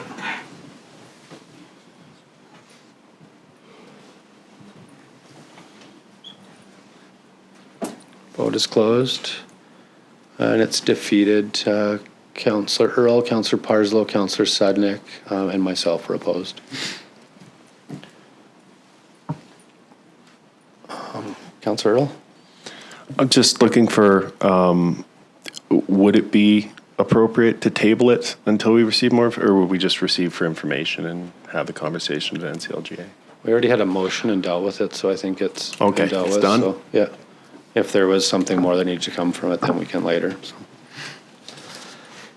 All right, 8.5, we have a letter from Caroline Kruta, Secretary, hope I didn't pronounce that name properly. Secretary South Peace Search and Rescue, received on March 12th, 2024 regarding a request for donation from the South Peace Search and Rescue and Dawson Creek Art Gallery auction dinner and dance.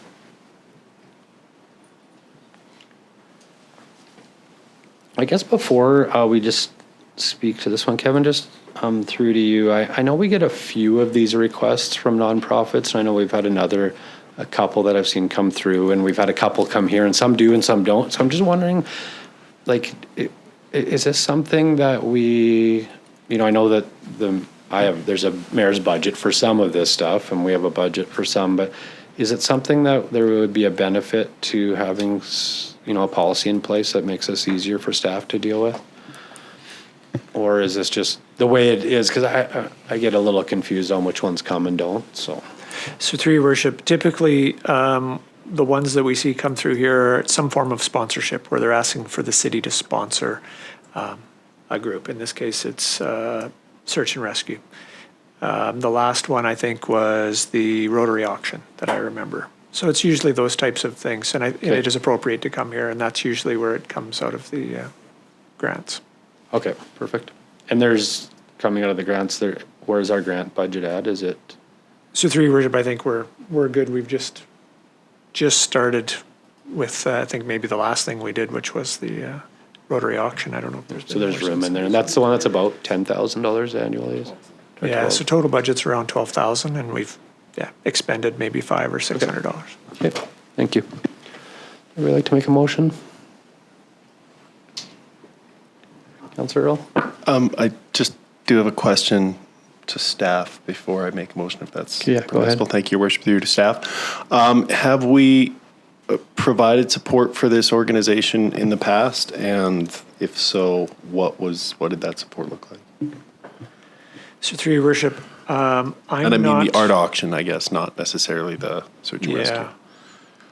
I don't recall seeing it in this form. We may have. I don't know 100%. Okay. What's the cost on a couple recreational? Yeah, we're looking at about $500 okay. to $600. Yeah, I was just wondering if Total. That's what we were doing. Right. Okay. So I'll make a motion that we provide recreation passes up to, or for $500 to come from the city's grant budget for the art auction and the search and rescue system. Do I have a second? Councillor Kemp, any discussion? I'll call that motion to.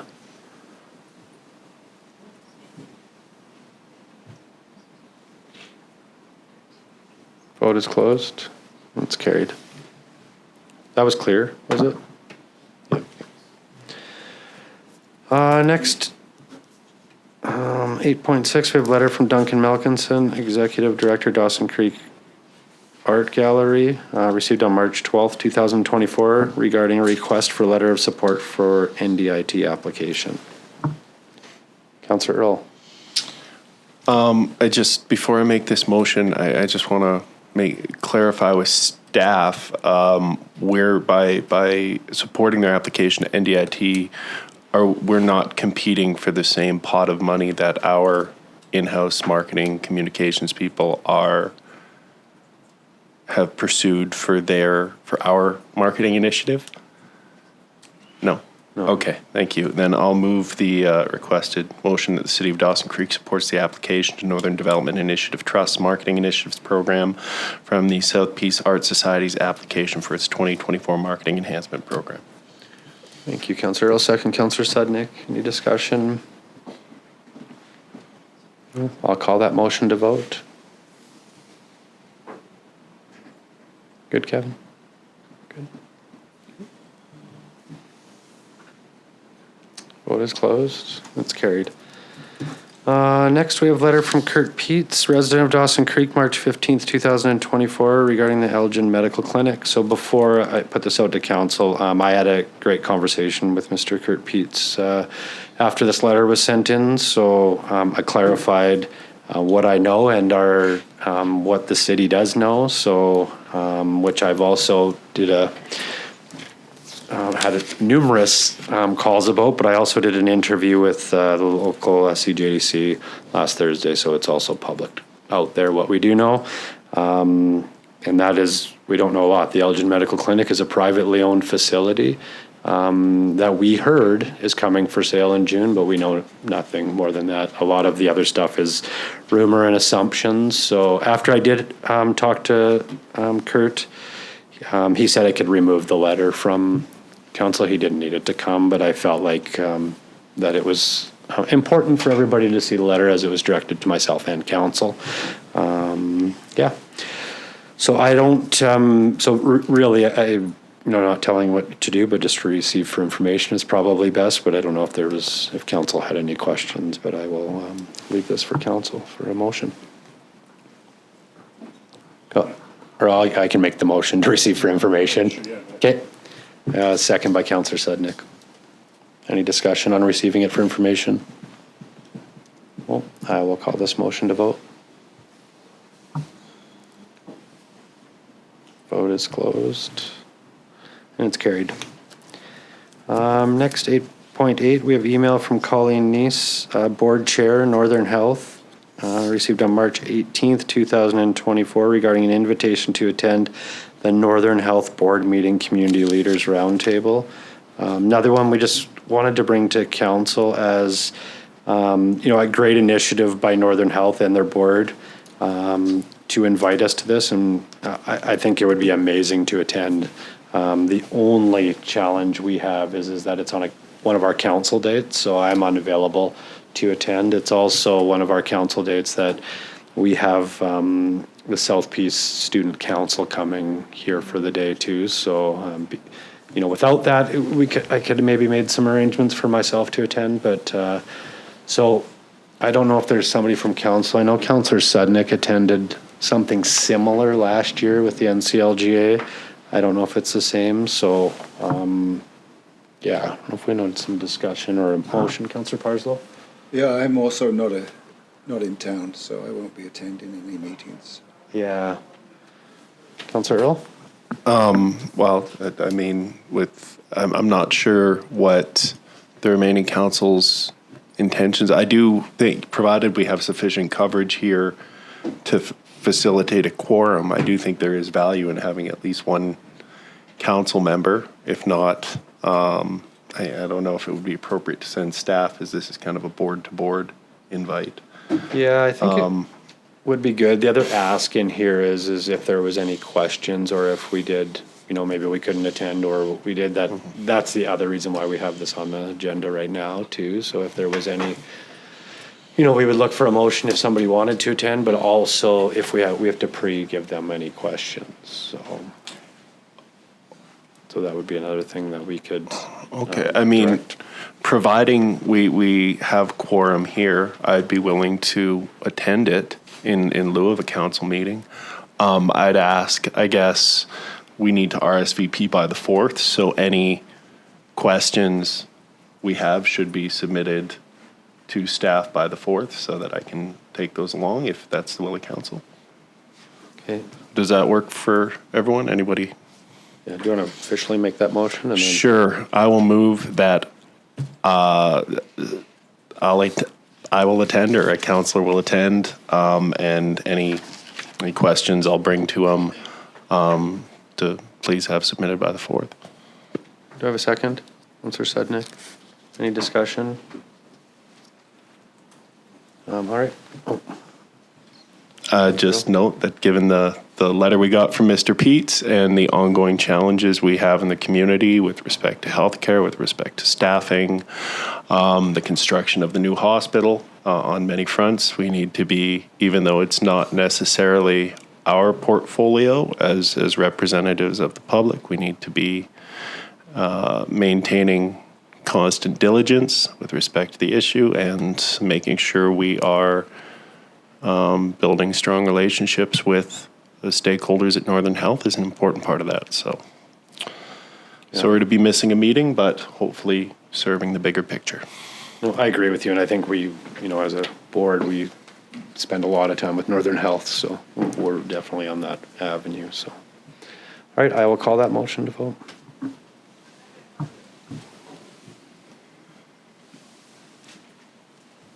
Vote is closed. That's carried. I'm just going to call a 5-minute. Okay. Oh, Just a comment, we better be on guard about a quorum because there's no way I can take part by Zoom even on that date. Okay. So with my colleague here away, just takes, I need to find out, we need to find out about Councillor McDonald. well, and this is it's for an hour and a bit, not the whole day, so we can figure that out. So, okay. Yeah. Thank you. All right, I'm just going to call a couple-minute recess here, and then we got a roll for Monday, March 25th back to order. Next order of business was 9 reports. 9.1, we have report number 24-034 from the city planner regarding development variance permit 2401-11329 13th Street. Just before I open that to council, it is stated in our agenda that 16.1 was at 11 a.m., but Staff Sergeant Hughes has had some matters come up that he's attending to, and he's unable to be here today, so we're just going to continue with the order of our agenda. So, Councillor Earl. Thank you, Your Worship. I will move the recommendation that report number 24-034 from the city planner regarding development variance permit 24-01 11329 13th Street be received. Further, that development variance permit 2401 11329 13th Street be approved to vary zoning bylaw number 4450-2020 for a variance of 1 meter to allow an accessory building height of 6 meters. Thank you. Do I have a second? Councillor Sudnick, discussion. I guess I just had one to you, not questioning this, but I guess going from like 5 meters to 6, like that, a meter, that's 3 feet. That's a significant change. Is that something like that where we need to relook at the zoning bylaw, or is this just kind of a? So through your worship, in the package, you'll see what our bylaw talks a lot about typical garages and heights, and that's probably where the 5 meters comes from. But to have a second story on that, you need to increase that height, and that's what they're wanting to do, is provide that storage or that space above. And I think what you'll see is in discussions today at the 12:30 Committee of the Whole, when we talk about all the new regulations and the need to update OCPs and zonings and stuff, a lot of this will be things that we look at, because the regulations from the province are speaking about providing opportunities for carriage homes and, suites above garages and all of those aspects. So we're going to have to look at, probably changing something anyways. Okay. Good. Thank you. All right. I will call this motion to vote.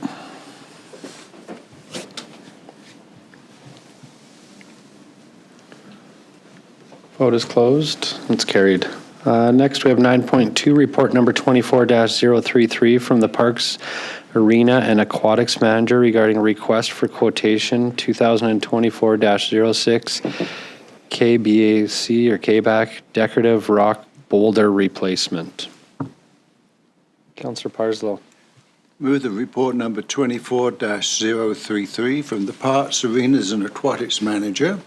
We request for quotation 2024-06 KBAC decorative rock boulder replacement be received. Further, the council award the request for quotation 2024-06 KBAC decorative rock boulder replacement to Azuro Concepts Inc.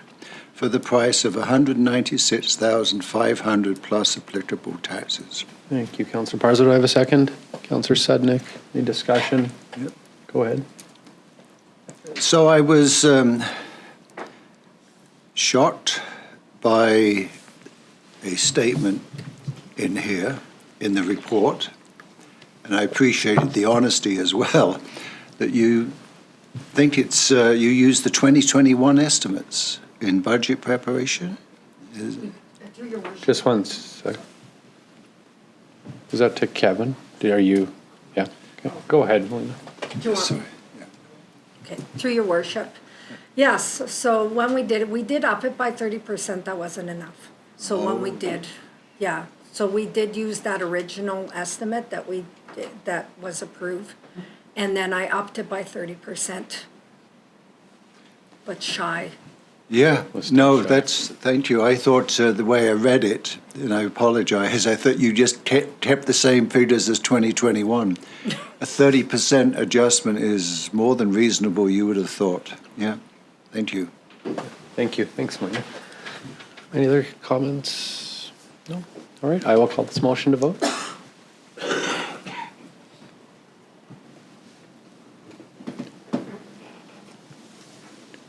Vote is closed. And it's carried. Thank you. You bet, thank you.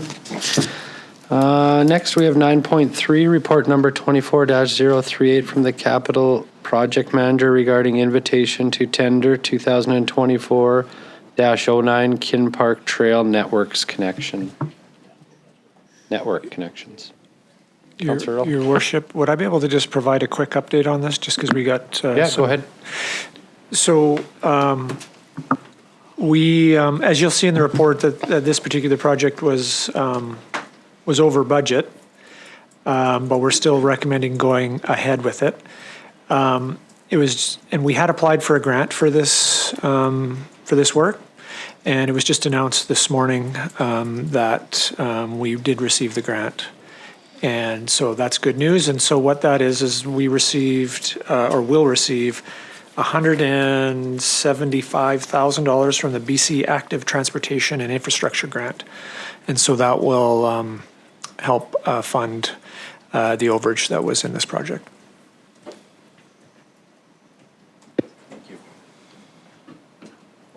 Guess I'm not on. Thank you. Councillor Parslow? I'd like to move that report 24-038 from the Capital Projects Manager, re-invitation to tender 2024-09 Kin Park Trail Network Connections be received.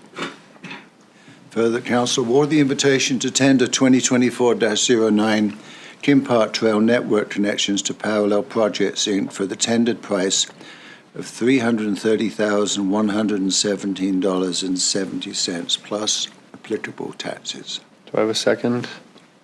Councillor Earl, any discussion? All right, I'll call this motion to vote. Oh, sorry. Before I call that, Councillor Earl. Thank you, Worship. So just to be clear, because, obviously phenomenal news to receive the grant and to bring this back within budget or to have the budget work out. What, had we not received this, it would be over. How would we characterize the reason for the overage? It's a little out of our wheelhouse for something we haven't done in a bit, or? No, so through your worship, I don't know that I have specifics. If I was going to speculate that this is a trail network connection with our new playground, the new pickleball courts, tying into, it's not the type of work where you can do a long stretch and you can, it's a little bit more intricate. Hence, it takes a little longer to get your production, so sometimes prices go up. That would be my guess on this, is that prices came in higher per unit than typical because it's a little bit of a smaller, more intricate job. Okay, thank you. Thanks, Councillor Earl. Thanks, Kevin. Any other discussion? No? All right, I will call this motion to vote.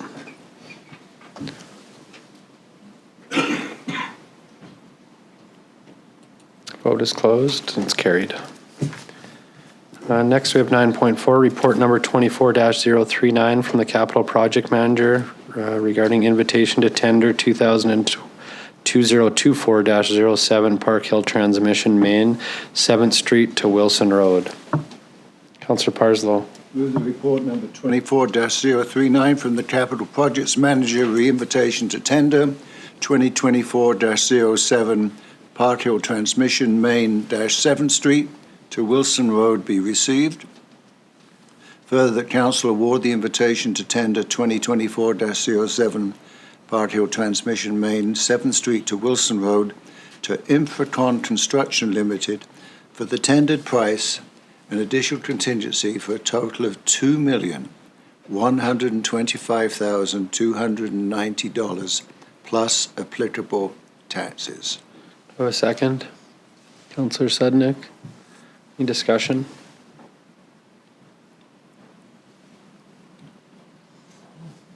All right, I will call this motion to vote. Sorry, did you want to speak, Councillor? No. Vote is closed. It's carried.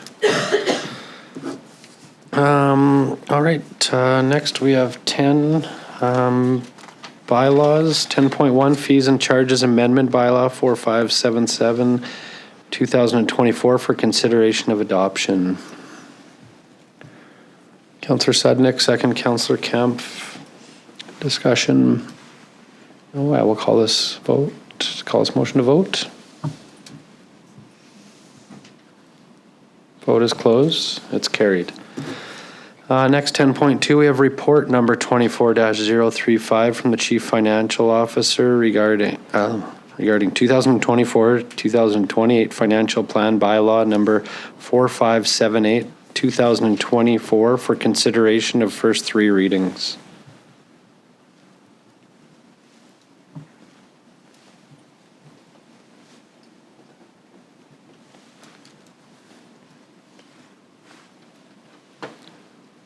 Councillor Earl, thank you. Just let me get there. Thank you, Your Worship. I'll move the recommendation that report number 24-035 from the Chief Financial Officer regarding 2024 to 2028 Financial Plan Bylaw number 4578, 2024 be received. Further, that 2024 to 2028 Financial Plan Bylaw number 4578, 2024 be given first three readings. I have a second.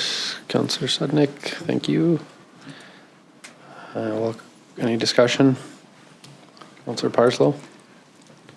So what is the basis for a 2% increase in assessment? What has been the past pattern in the past 10 years for assessments?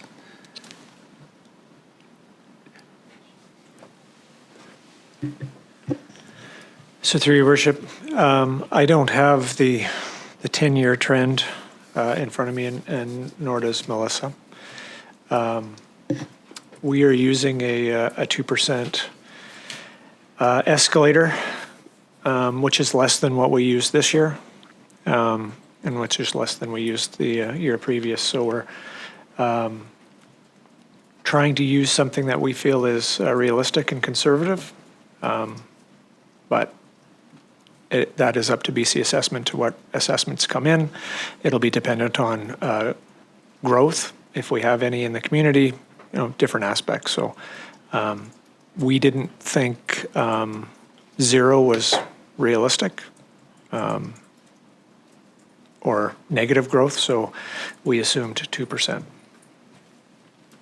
Thank you. Did that answer your question, Councillor Parslow?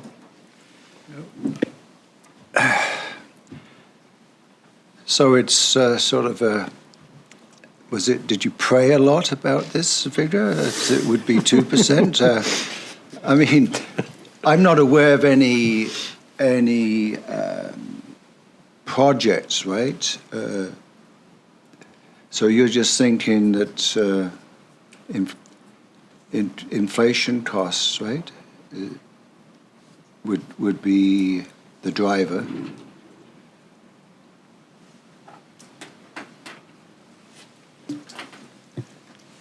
So through your worship, yes, you're correct. And so if council would like to take even a more conservative approach and show it as flat, we can do that. That will result in, if the proposed expenditures stay the same, that would just result in a higher proposed tax increase.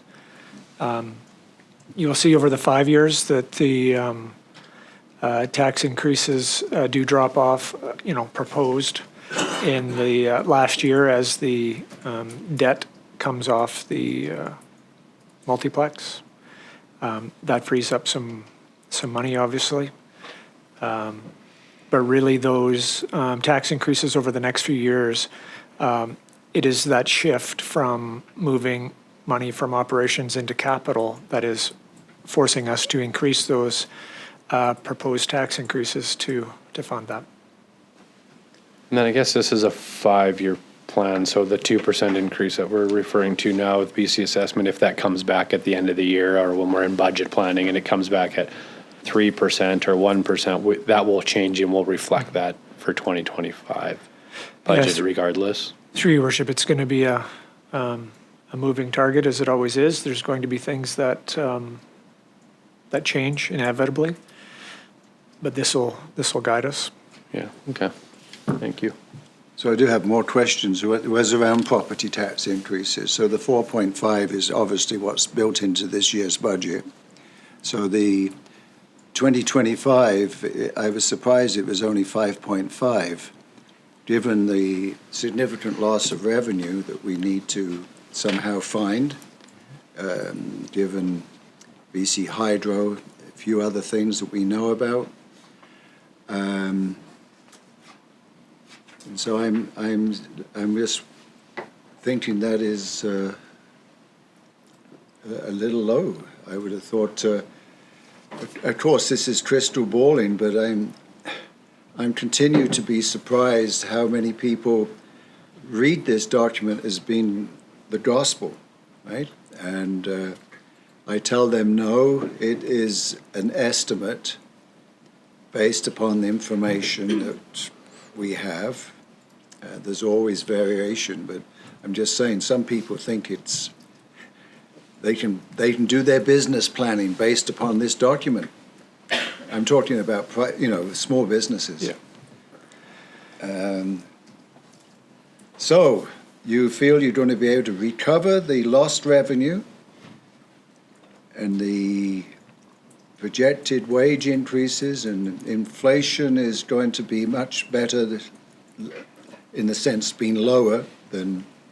And I'm just wondering, I think it's a little low. That's all I'm saying. But what's that based upon? Mm-hmm. It's primarily based upon the lost revenue. Yeah. I mean, and I think in BC Hydro, for one example, 500,000, isn't it, about that? Yeah. And that in itself translates into 3%. So through your worship, definitely. I mean, Melissa took all of those factors obviously into account. We know we are losing that revenue.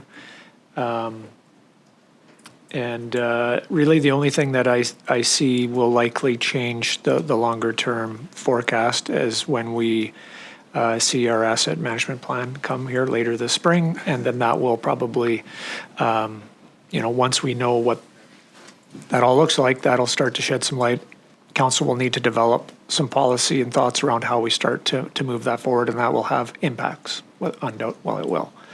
It's just, what does it look like exactly? So we weren't in a spot to obviously include that at this stage. That would be premature, not knowing, and without council seeing that. So that'll be something that will be for subsequent years. And Melissa, did you? I did just want to add, and I think it is important. It is a plan, and the statement in here that these rates form part of the 5-year plan, but that council will determine those rates each year during the budget process. So if that 2% increase in assessment doesn't come in, then there's going to be the need to look at those rates. And if it's 0, then those rates are going to have to increase. So that is important to know, and will be a decision next year when we have those confirmed or at least preliminary assessment rates. Okay, thank you. All right, thank you. Any other discussion? No. I will call this motion to vote.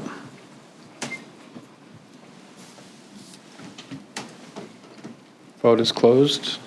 It's carried. There was one opposed, but it didn't show. Who was opposed?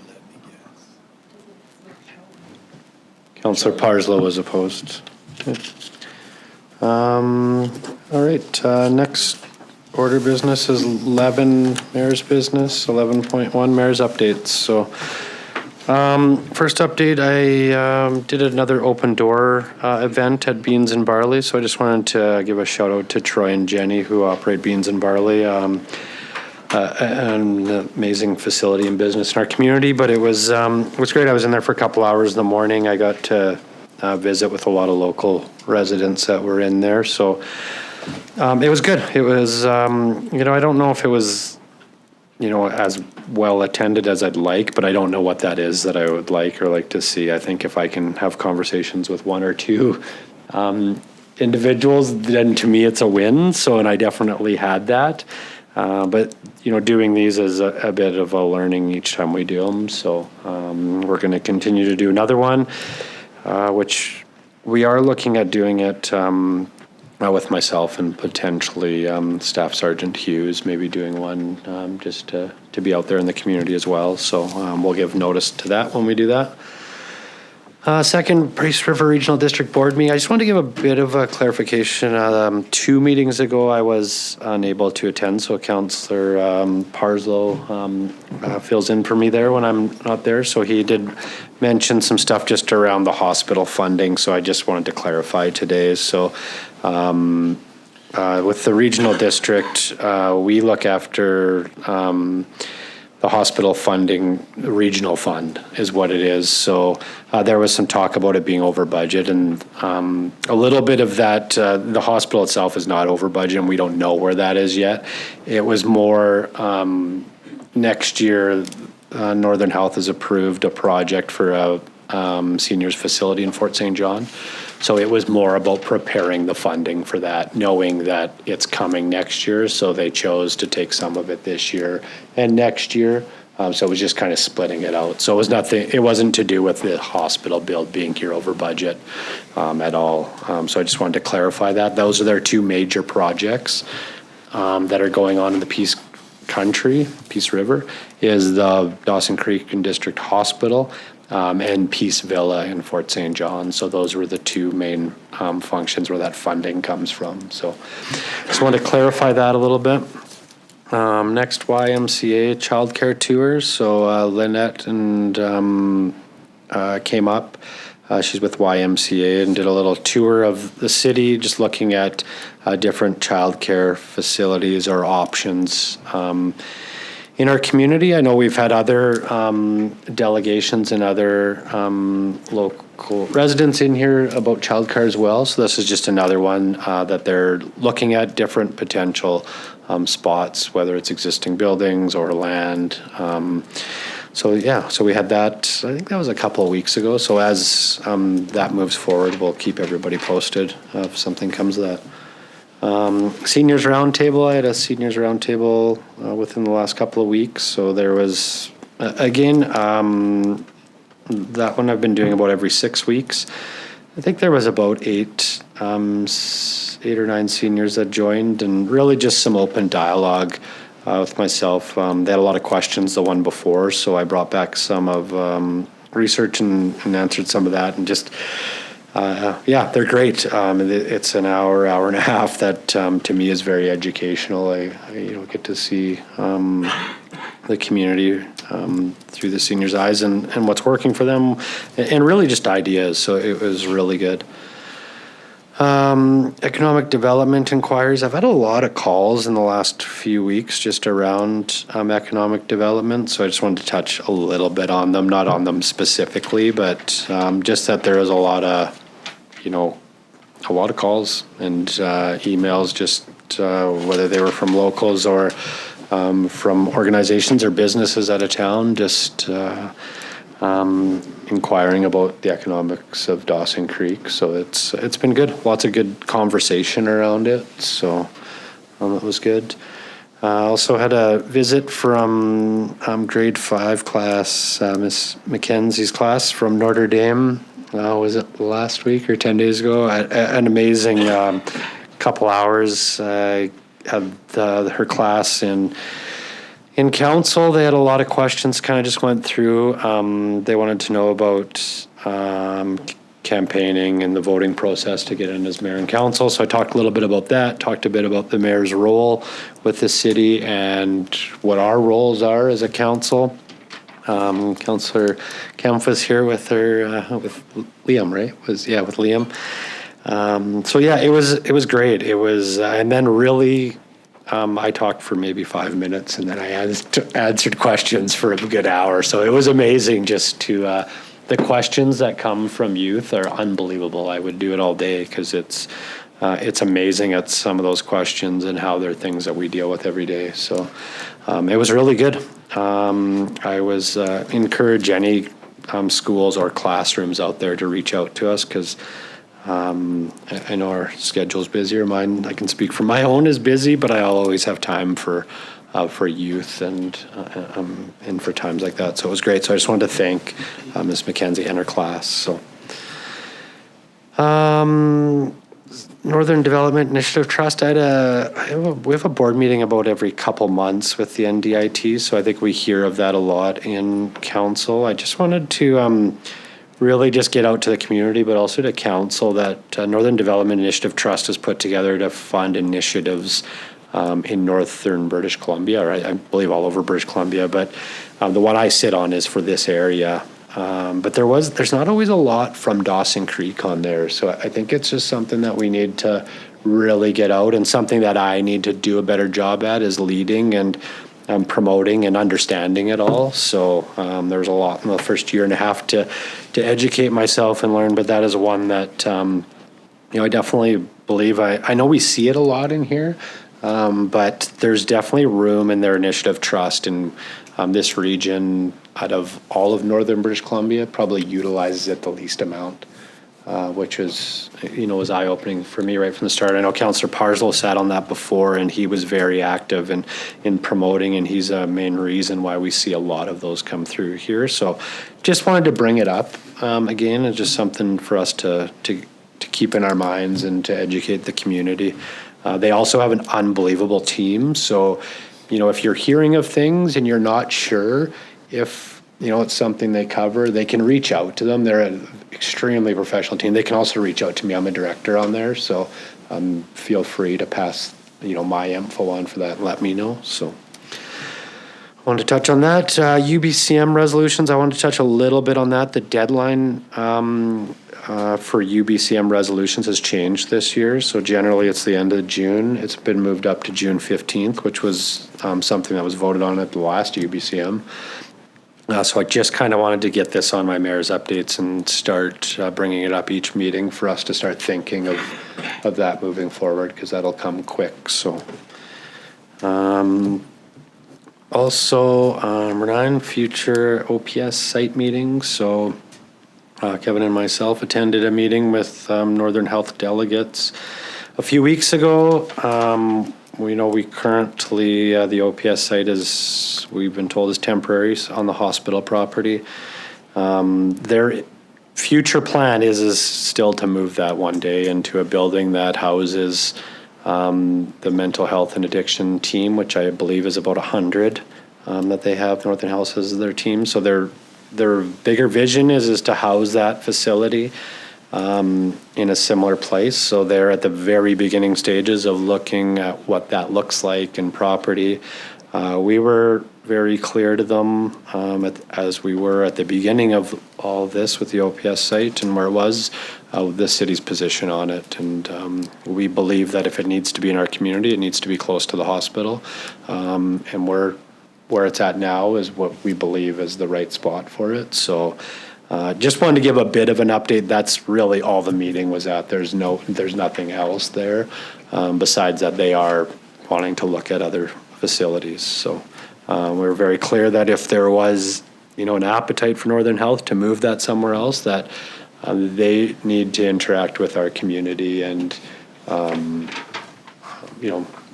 we're working with them, but they need to reach out to our community. They need to hear from the community too. So there's that. And then next, I had a meeting with Chapel Hill Estates last week. They did send a letter, I think it was a couple meetings ago, that we received on correspondence for information. So I just wanted to touch base on that. There was probably about 30 residents there. So it was amazing. I mean, they have some struggles with their BC assessments and some things that they're going to move forward with BC assessment, and they wanted to dispute some of their stuff. So that's something that, BC assessment is separate from us, but they just wanted, myself and MLA Bernier were there. So we listened to that part, and I was there just to answer any questions that they had, other things that were going on in the city. So it was just great actually to be in there and to meet with the residents from there. And being here my life, I knew most of them. So it was just any opportunity I can get in this role to get out in the community and just meet with residents. I enjoy doing that. I get to talk a bit about what we're working on, some of the challenges we're facing, some of the good things, and really just listen is what I do more than anything when I'm at those, is listen. So it was good. So there was that, and that was all I had for my updates. I don't know if there's anybody, any questions for me? Councillor Parslow? Just a couple of comments.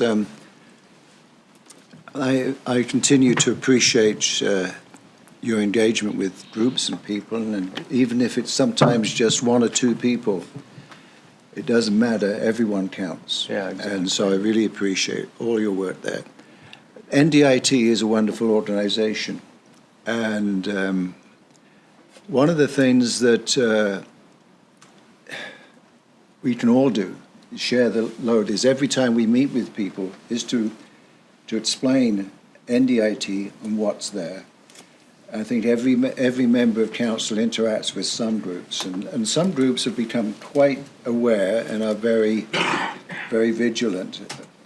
One big area that I think has changed quite a few groups in town who were getting grants from the city for some of their functions, which were eligible for NDIT, and so you explained it to them and how to do it. And the one area I'm thinking about is, let's say, the wonderful organization we have here, the cruisers, the Dawson Creek cruisers.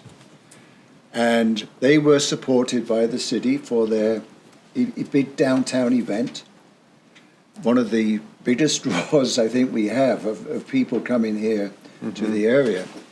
But it was an annual event, and they were pointed in the direction of the NDIT, and they got the grant. And there's many groups who have annual events. If only many of them saw what was happening and are now do apply. But I suspect there may be some groups I have no interaction with, that if you hear that they have an annual event, or they could start one. And if you've started it, the first year you have to pay for it. But the second year you become eligible for a $5,000 annual event grant. And so I was just facilitating a meeting of an organization, and they in their plans, I said, well, look, why don't you run an annual event yourself this year, and next year you'll be eligible for a grant. But they're there to help. The staff are very helpful. Yeah. And all we can do is point them in the direction. Some people feel rather incapable of doing a good job of applying for a grant. And it is not a big initiative. The staff will help them an awful lot as well. Yeah, exactly. They have an amazing team. Yeah, so I appreciated you highlighting NDIT, because it's we do not apply as a community for all those things that are there. I know. Yeah. Compared to other communities. Yeah. Thanks, Councillor Barzell. I appreciate that and the comments earlier. Is there a desire from council? I mean, I could send an invite out to Northern Development or NDIT to come do a delegation here to educate everybody. Like, do you feel like there'd be some value in that? Yeah? Yeah. I will do that. All right, any other questions? No? All right. 11.2, South Peace Art Society delegation request. So I don't know if maybe I'll get staff to comment first, or Kevin. I know some of this is already in the works. And I know that, even for some of the requests, also some of the numbers in there seem very large, but I know there's a different side to that. So I don't know if you do need direction from us, or, I guess more just clarification. So through your worship, so as I understand it, at the end of the presentation, Mr. Malkinson stated that I think the request was 7,000-ish a year that they're looking for from the city to assist them within the mural program. We have funding within the budget that Ryan had included as part of the strategic priorities, because this was in there. So we have the ability to do it if council is, unless we hear otherwise, I guess, because we have budgets there, we would move forward with it. But it'd be good to hear from council that they're supportive of it. Okay. And then the other part was to work with staff just on a 5-year plan, I guess. Yeah. And then that would come back to us. So that would just be direction that we're okay or not okay with. Okay. Councillor Parslow, thank you. Well, there were, I just, to reflect what staff just said, would this be helpful? They've made 2 recommendations in their presentation.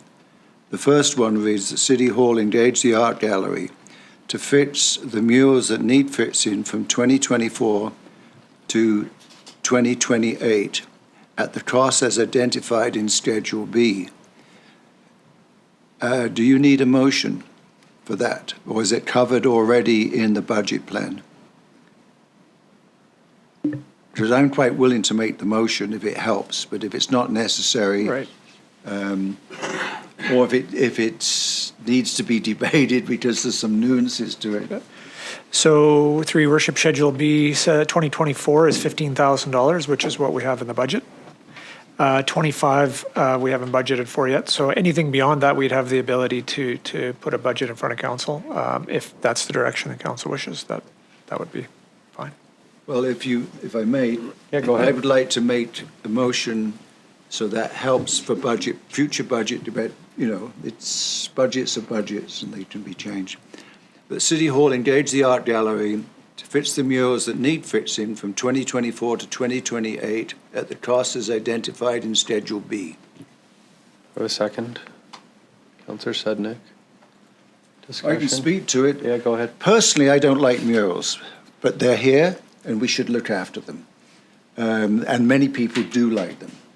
And I think we should present the community well, and if we're part of instigating something, we need to realize that they do need to be maintained. Otherwise, if we're not going to do it, cover them over. Yeah, okay, thank you. And I'm not recommending that.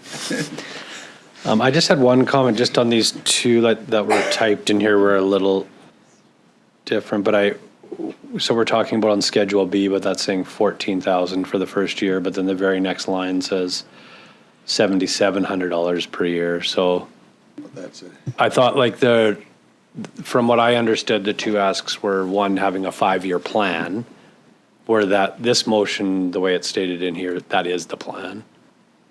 So I think I'm confused. I'm just wondering if you're. So through your worship, I think so the plan is identified in Schedule B as far as what work needs to be done. The second bullet, or the second recommendation, I believe, is more of like a fee for service for managing and looking after it, which is separate to the actual funding for the work. I think this is, as I read it, to work with the art gallery to manage the murals in the downtown. Unless, Ryan, does that sound correct? Through your worship, in Schedule B, just for clarity, it identifies the replacement of the mural for, in 2024, 13,000, and 1 new mural for 2. And you can see that in 27 and 28, the difference, as well as the replacement, as well as the new mural. I think one of the things that Mr. Malkinson talked about was his openness to work with council with a dollar figure and a longer-term commitment with the aspiration of maintaining and fixing what they have, but also adding to it. And so perhaps it's not identified specifically as the replacement of, because as Schedule B has a bit of both replacement of and new, of perhaps capping it at the $15,000 to do the replacement of, and over the next 5 years with the understanding it's replacement as well as new murals with it as well. And for him and his organization to look to leverage that through NDIT or local partners and sponsors to continue to grow that program. So these are total costs that they're looking at, and they're looking for us to fund these, but yet we just talked 2 seconds ago about NDIT. Like, is that something that, I think that's where yeah. I think that it's a combination of both, because I think that historically when the mural program was going is that the city did fund years ago. I can't remember the dollar values, but then they went out to whatever it was, HRSDC, the federal government for student employment. They found partners to help offset painting supplies so they could leverage the dollars so they can continue the mural program to expand it and grow it over and above what it was. So I think that I think it's that this opportunity is to help them as a catalyst to move forward, to replace and repair, but also to help move forward with creating new ones in the downtown community as well. Last year's ones, Ryan, did the city contribute? No. Okay.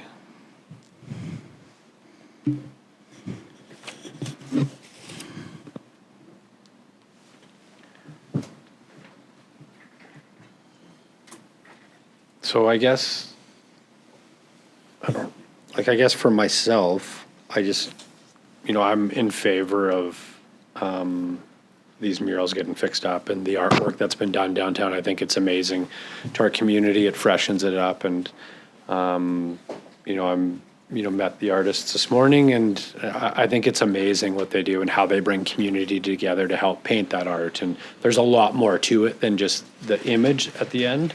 It brings community together. So I'm in favor of all that. I just want some clarity what I'm voting on. And I don't, I could see a 5-year plan being brought up, like directing Kevin and your team to bring a 5-year plan back and what that looks like to us. Or if this is the plan, then I guess I just need clarity what I'm voting on right now.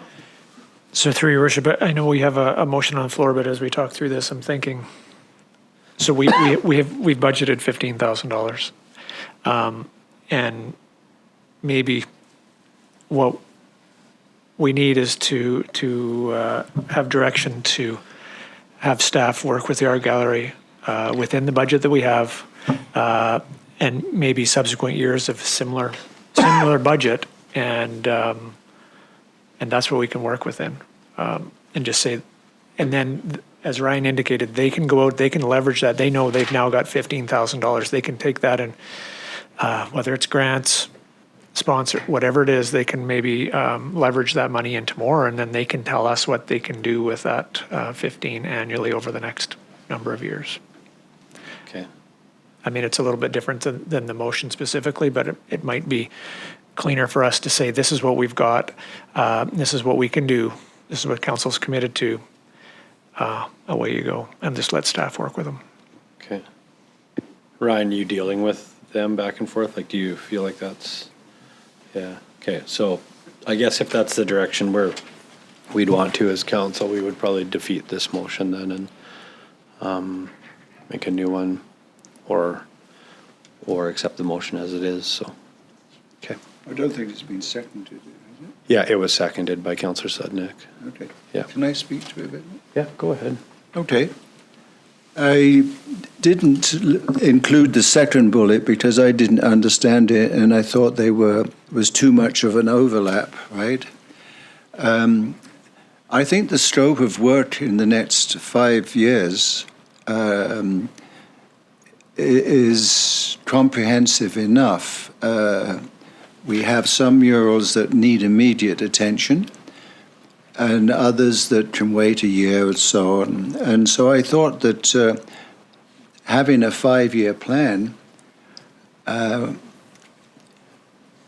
with those dollars identified would be sufficient to look after all the mural work, whether they leverage the money or what. And it adds some certainty to things, you know. Right now, I would not want the murals to stay as they are. They need some attention is needed. So I just thought the 5-year, and the second bullet, I really don't know what it's about because it certainly just serves to confuse. And I would think that the schedule is comprehensive and is all that needs to be there as a sort of reference of council's will, and leave the rest out altogether. So I guess based on that schedule, then it would be 15,000 this year, which we budgeted, 20,000 next year, 14,000 in 2026, 15 in 2027, and yeah. Okay, that clarifies enough for me. Okay, I'm comfortable with that. Thank you. Any other discussion? I will call that motion to vote.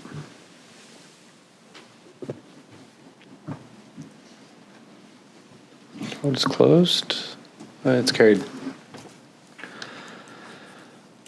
Next, 11.3, Peace Energy Cooperative Delegation Request. So the request is a feasibility study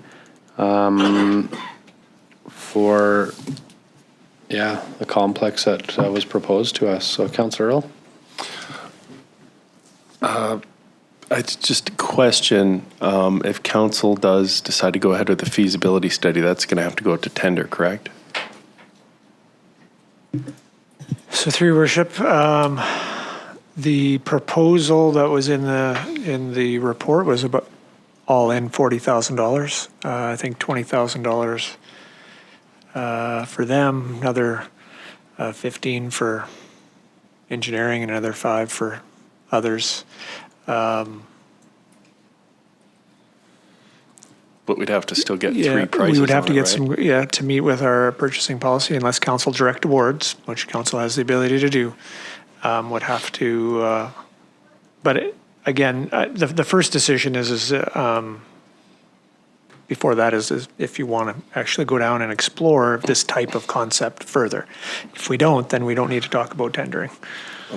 Well, I think, too, just one thing that's where, so we, myself, Councillor Parslow, and Kevin did meet with Don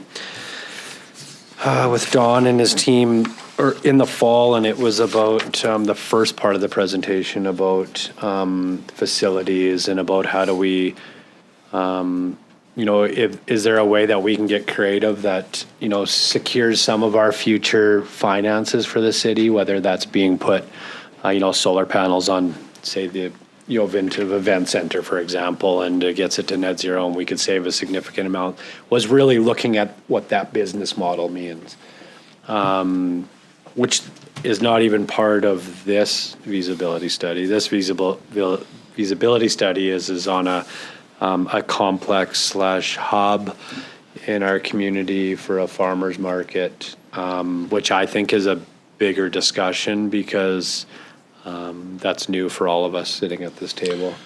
And I think we need to, with our strategic plans and where we're at, need to have more of that discussion. And I don't know if that's something that we have right at this moment or if we wait a little bit. But so just go ahead, Councillor. Just to be clear, so the presentation we've got coming from Greg next month pertains to the first part of the presentation, which was based on conversations we had, and the second part would be best characterized as an aspirational ask moving forward that would be better discussed once we've done some of the work around the tangible asset plan and things of that nature. Yeah, through your worship, I think it would be important to see the next presentation, which speaks to, as the Mayor indicated, more about that return on investment opportunities where we can offset solar. This one was more around the making a statement while still having solar opportunities. So it might be best to just take this for what it is for now and wait till you get the next, and then you've got the whole picture, and then you can make decisions from there. All right, that works for me. Thank you. Councillor Parslow? Yeah, I'm sorry that I wasn't able to be present during the presentation. So can I just ask a couple of questions? Yeah, go ahead. Was asked? What were the asks? You know, we always say to a group that comes, be clear about your asks. What were the asks? I have no idea. From the presentation on the computer. Right? Okay. So the presentation on the computer had the two parts. The first part is what we initially met with. Yeah. The second part was on a building for at the NAR Park for a farmer's market. So the only ask was as if for a feasibility study to be done for them to do on that building and on that project. Okay. And then Greg, Don and their team are going to come back in a month's time from now and talk about the first one, more about the return on investment and that part of it. So the only ask today was just if council's desired for a feasibility study on that complex. Okay, so just some background information. I did attend a meeting of the Farmers Market Group, and they did get the presentation from Peace Energy on this project. Mm-hmm. And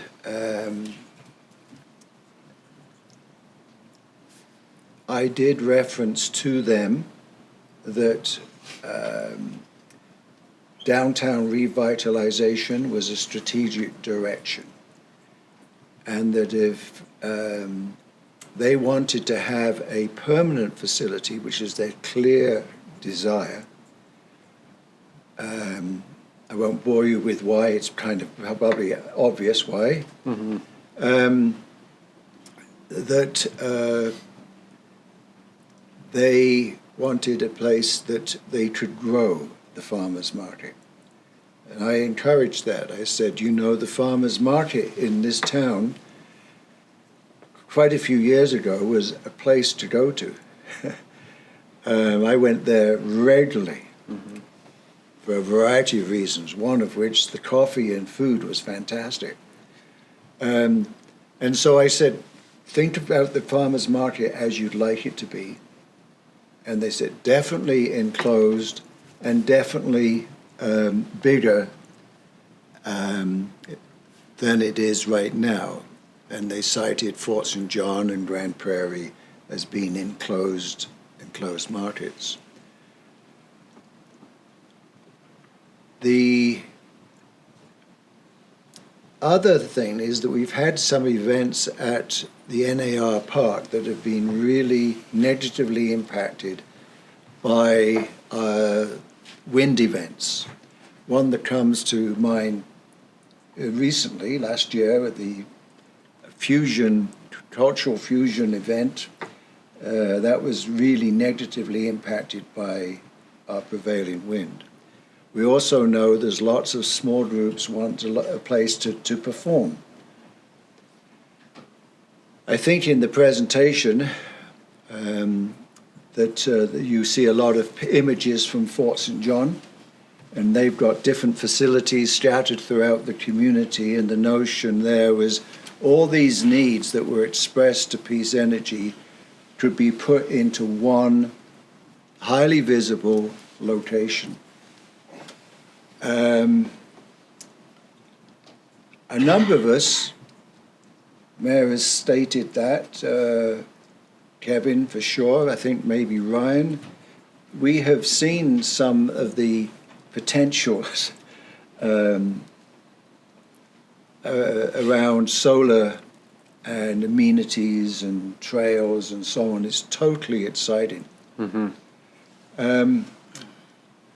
So when I saw the design of this possible farmers market, I immediately went to it being as a meeting place. I did talk to the Dean of Corporate Affairs at the college, and I know exactly what their little project's all about, and it's very different.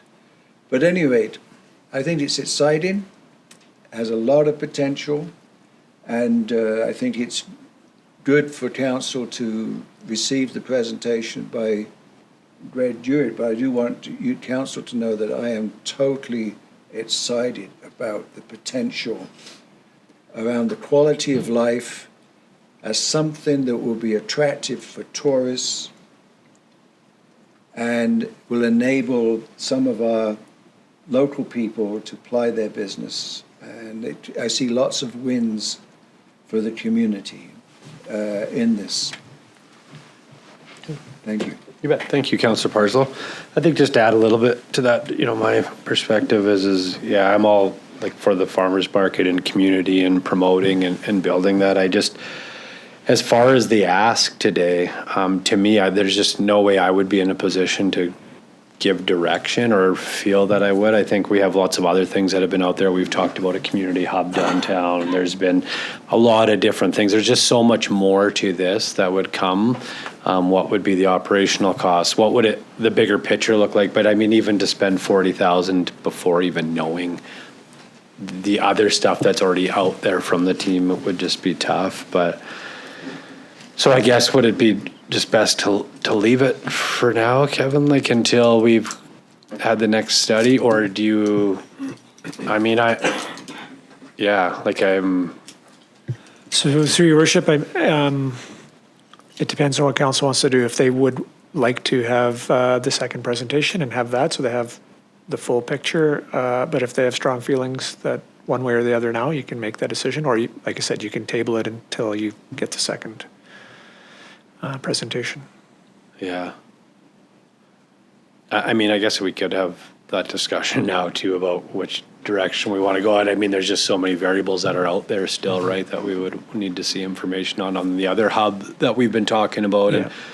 And, we haven't got the information back on that yet to... yeah, and there will be more forthcoming on that for sure. To have that discussion. And then at the same time, do I think it would be great to have a covered place for the farmers market? I think it would be amazing, but I don't know if that's, yeah. So, Councillor Earl, did you want to? Thank you, Worship. I think some of what we're discussing is going to be heavily impacted, as Kevin's noted earlier in the meeting, by the tangible asset management plan. Some of it is going to integrate into the work we're doing around tourism, the work we're doing around downtown revitalization. I think, as much as I appreciate the presentation we received today, it's important that we as a city get our ducks in a row first and make sure we know what we want based on the plans we've set out before we make commitments or create an expectation in the public around things that ultimately might not come to fruition. And that's my concern. Is we've got a plan. This hub for a farmers market and the energy savings that we might be able to realize through solar would be, with respect to new buildings, with respect to the tangible asset plan, I think are a wonderful potential. But I don't want us to make decisions, preempt ourselves by making decisions. I think we need to take our time, and this matter can be dealt with in due time, but on our terms as a city, once we figure out what exactly we're looking to accomplish, not go ahead with it and then retroactively try and shoehorn it into our strategic plan and maybe end up with something that wasn't what we initially envisioned. So that's my take. I'm happy to table the second part of their ask until after we've heard from Greg, and even are moving forward on that. I think should be contingent upon where it is in the strategic plan. Thank you, Councillor Earl. Any other discussion? So we don't need do we need something to motion to table it? Yes, through your worship. And it wouldn't be a motion to table, it would be a motion to postpone. To postpone? Okay. Yeah, it's all good. Do we need a date on that or just postpone until? If I'm understanding this correctly, it would be until after the large solar project presentation to council. Okay. Thank you, Tab. Councillor Earl? I will make that motion to postpone until after the large solar project presentation. Thank you. Have a second? Councillor Apollonio, any discussion? I'll call that motion to vote.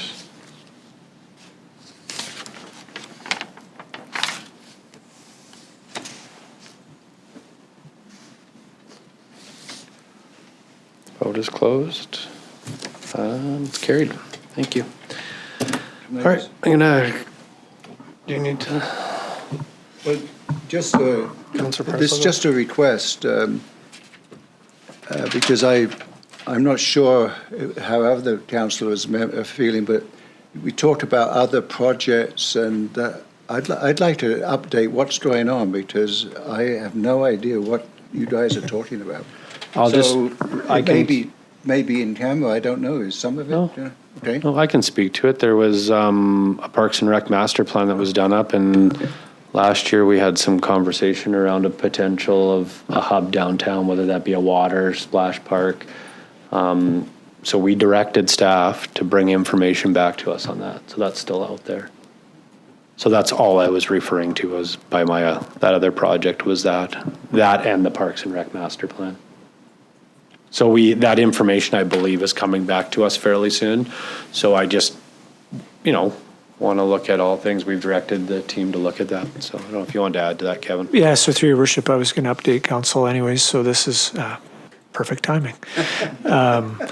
As part of that, you're right, in November, we were directed to go out to the public and get input and engage on potential locations, sites, amenities for a water feature, splash park, spray park, whatever we want to call it. So we will be launching a survey in the coming days out and try and engage people, and then we'll be bringing that information back to council. Thank you. Councillor Parzo, did you want to add? No, I'll speak to you privately. Okay. All right, well, I will call a break for lunch, so we'll be back around 12:35. With Committee of the Whole for Monday, March 25th, back to order. So our next order of business was 12, the Chief Administrative Officer operational updates. So, Kevin? Good afternoon, thank you. Just a quick update on our water situation.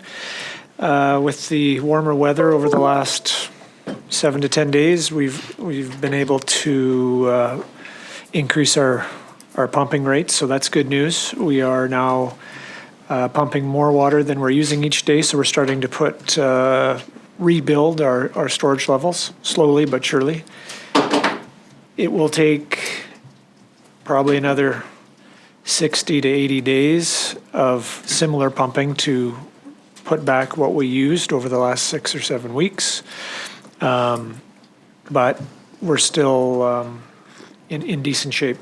The other bit of good news that we received late last week is that we verified with our geotech engineer who was involved with the construction of the South Dawson Reservoir, just how much we could draw down the reservoir and how quickly we could, just ensuring that there was no structural integrity issues with the reservoir. What we determined is that we're able to take it down to about 20%, and our daily withdrawal rates, if we have to, is not an issue. So that provides us a little more capacity than we thought we had. So that's good news. So looking at that and everything, if as of today, all things considered, we probably have 200 days of stored water. So that's good. That positions us well. So, and that's based on our daily average of 5,500 to 6,000 cubes a day, which is what our average has been, about 5,500 since we put water restrictions on in February, so plus or minus. So, yeah. So some positive there, and then hoping for, as we have been all winter and spring, is some additional moisture. So that's all I got, if there's any questions. Thanks, Kevin. I guess just, you touched on that it would be upwards of 60 days to get to fill the reservoirs back up, and now knowing, I guess, what we can take them down to, like, are you, at what point do we look at different restrictions? Like, are you? So through your worship, I personally wouldn't recommend any changes until we see a significant change in weather. Unfortunately, I'm taking a rather conservative and maybe some would call a pessimistic approach, but with the lack of moisture that we've seen over the last 18 months, until I see some coming and putting us in a better spot, I would be very hesitant to change anything. Either way? I was meaning like restrictions either way, lifting Oh, sorry. or. So obviously wouldn't be lessening. As far as changing any increase, we're going to have to monitor that. I think now that we've got some extra days, originally I thought as soon as spring, 1st of May or so hit and everybody was going to start watering lawns, that we would look to increase to stage 3 or level 3 conservation measures, which would limit watering of lawns and whatnot. We'll look at that in the coming weeks and determine whether that's still something we want to do. But we'll have to make some decisions on that as well. Okay. And I just, for I guess my knowledge, stage 3, like to move it up, does that mean just watering lawns or what? Yeah, the primary impact with stage 3, without having it in front of me, is watering of lawns and sprinklers. It limits things to making sure you have watering with the automatic shut-off device, like hand watering essentially, and things like that. Okay. Yep. Thank you. Any other questions? No. All right. Was there anything else, Kevin? Or good. Thank you. Next order of business was 13 diary. I don't think there was anything in the diary. 14 consent calendar, nothing in the consent calendar. 15 media questions, no media. 16 committee of the whole.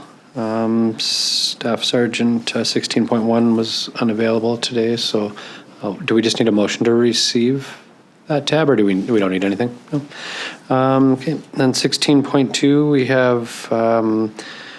I guess on 16.1, if there's any questions from council, you could just direct those to Kevin after, and he can get answers as well. So 16.2, report from the city planner with urban systems. We have Katrine and Savannah here. Katrine from urban systems and Savannah from our amazing city team here. So I will turn the floor over to Devin and his team.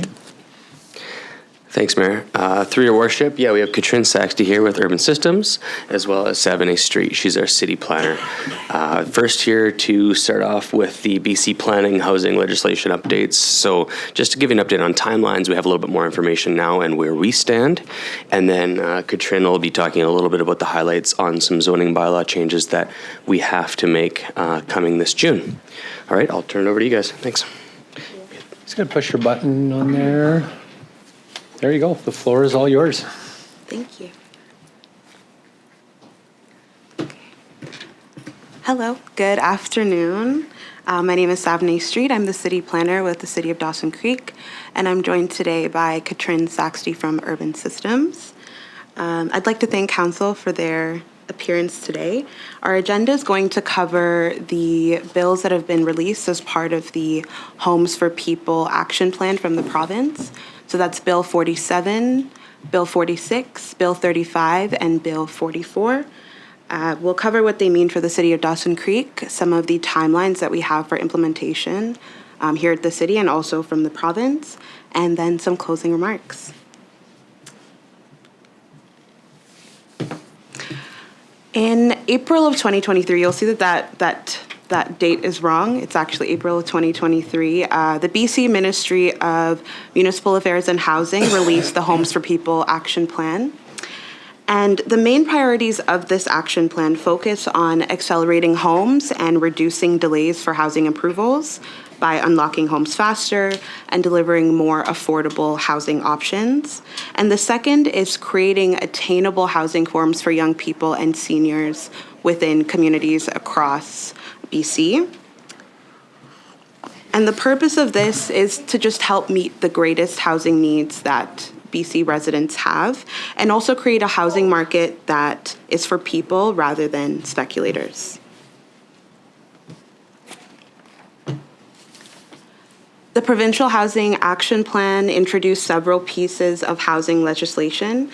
And in order to achieve those plan priorities, they've been distilled into 4 different themes. So the first is transit-oriented development areas. The second is development finance tools. The third is short-term rental accommodations. And the fourth, small-scale multi-use housing. I want to focus first on Bill 47, which focuses on transit-oriented development. This is an approach to land use that is trying to locate high-density mixed-use development within walking distance of transit stations and bus exchanges. A lot of the legislation focuses on areas within 800 meters of a rapid transit station and 400 meters of a bus exchange. And the province has identified transit-oriented development areas that fall into these prescribed locations. Most of them are in the southern part of the province. There's about 52 locations that have been selected, and the city of Dawson Creek does not fall into any of these categories. On to Bill 46, our development finance tools. This bill extends the flexibility of the development cost charge tool, and it also introduces the amenity cost charges as an additional development finance tool. Currently, the City of Dawson Creek collects DCCs for sewer and water through the development cost charge bylaw. And among other things, Bill 46 provides that ACCs can be imposed by the bylaw and are not subject necessarily to public consultations. These 2 new tools, I just want to talk a little bit more about them. The amenity cost charge is a new tool that gives local governments the ability to impose charges on new development to assist in paying for capital costs or community amenities. And these are specifically things like community centers, recreation centers, and libraries. The development cost charges are just expanded, so they haven't changed too much. And the funds that can be collected through this finance tool now include fire protection facilities, police facilities, and solid waste facilities. Bill 35, the short-term rental accommodations bill, focuses on shifting and combating ways to regulate short-term rental listings. The province now requires that short-term rentals obtain business licenses and register through the provincial registry system. This system is set to launch later in 2024. We haven't received the exact timing that it will launch, but the province will give us some more details later this year. And in municipalities with a vacancy rate over 3%, short-term rentals will be limited to a host principal residence. We have a vacancy rate that is over 3%. I believe for 2023, it was 5.3%. And so we have the option to opt out of this principal residence requirement. That letter was sent into the province on February 20th, and I received an email last week that it has been received, but no decisions have been made on our opt-out request.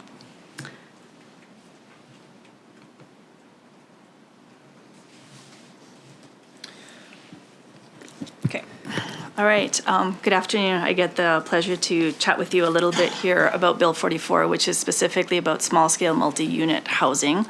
if you like acronyms, people enjoy calling it SHMOO, but I won't use that. So up until late 2023, as Savane mentioned, a lot of the legislation, particularly this one, was really focused around 10 municipalities. They were previously identified. They were notably those with rapidly growing populations and housing availability and affordability challenges.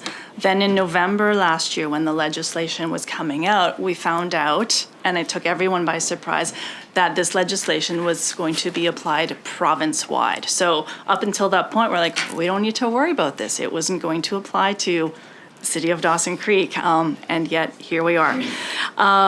So it does apply to every local government, municipality, and regional district.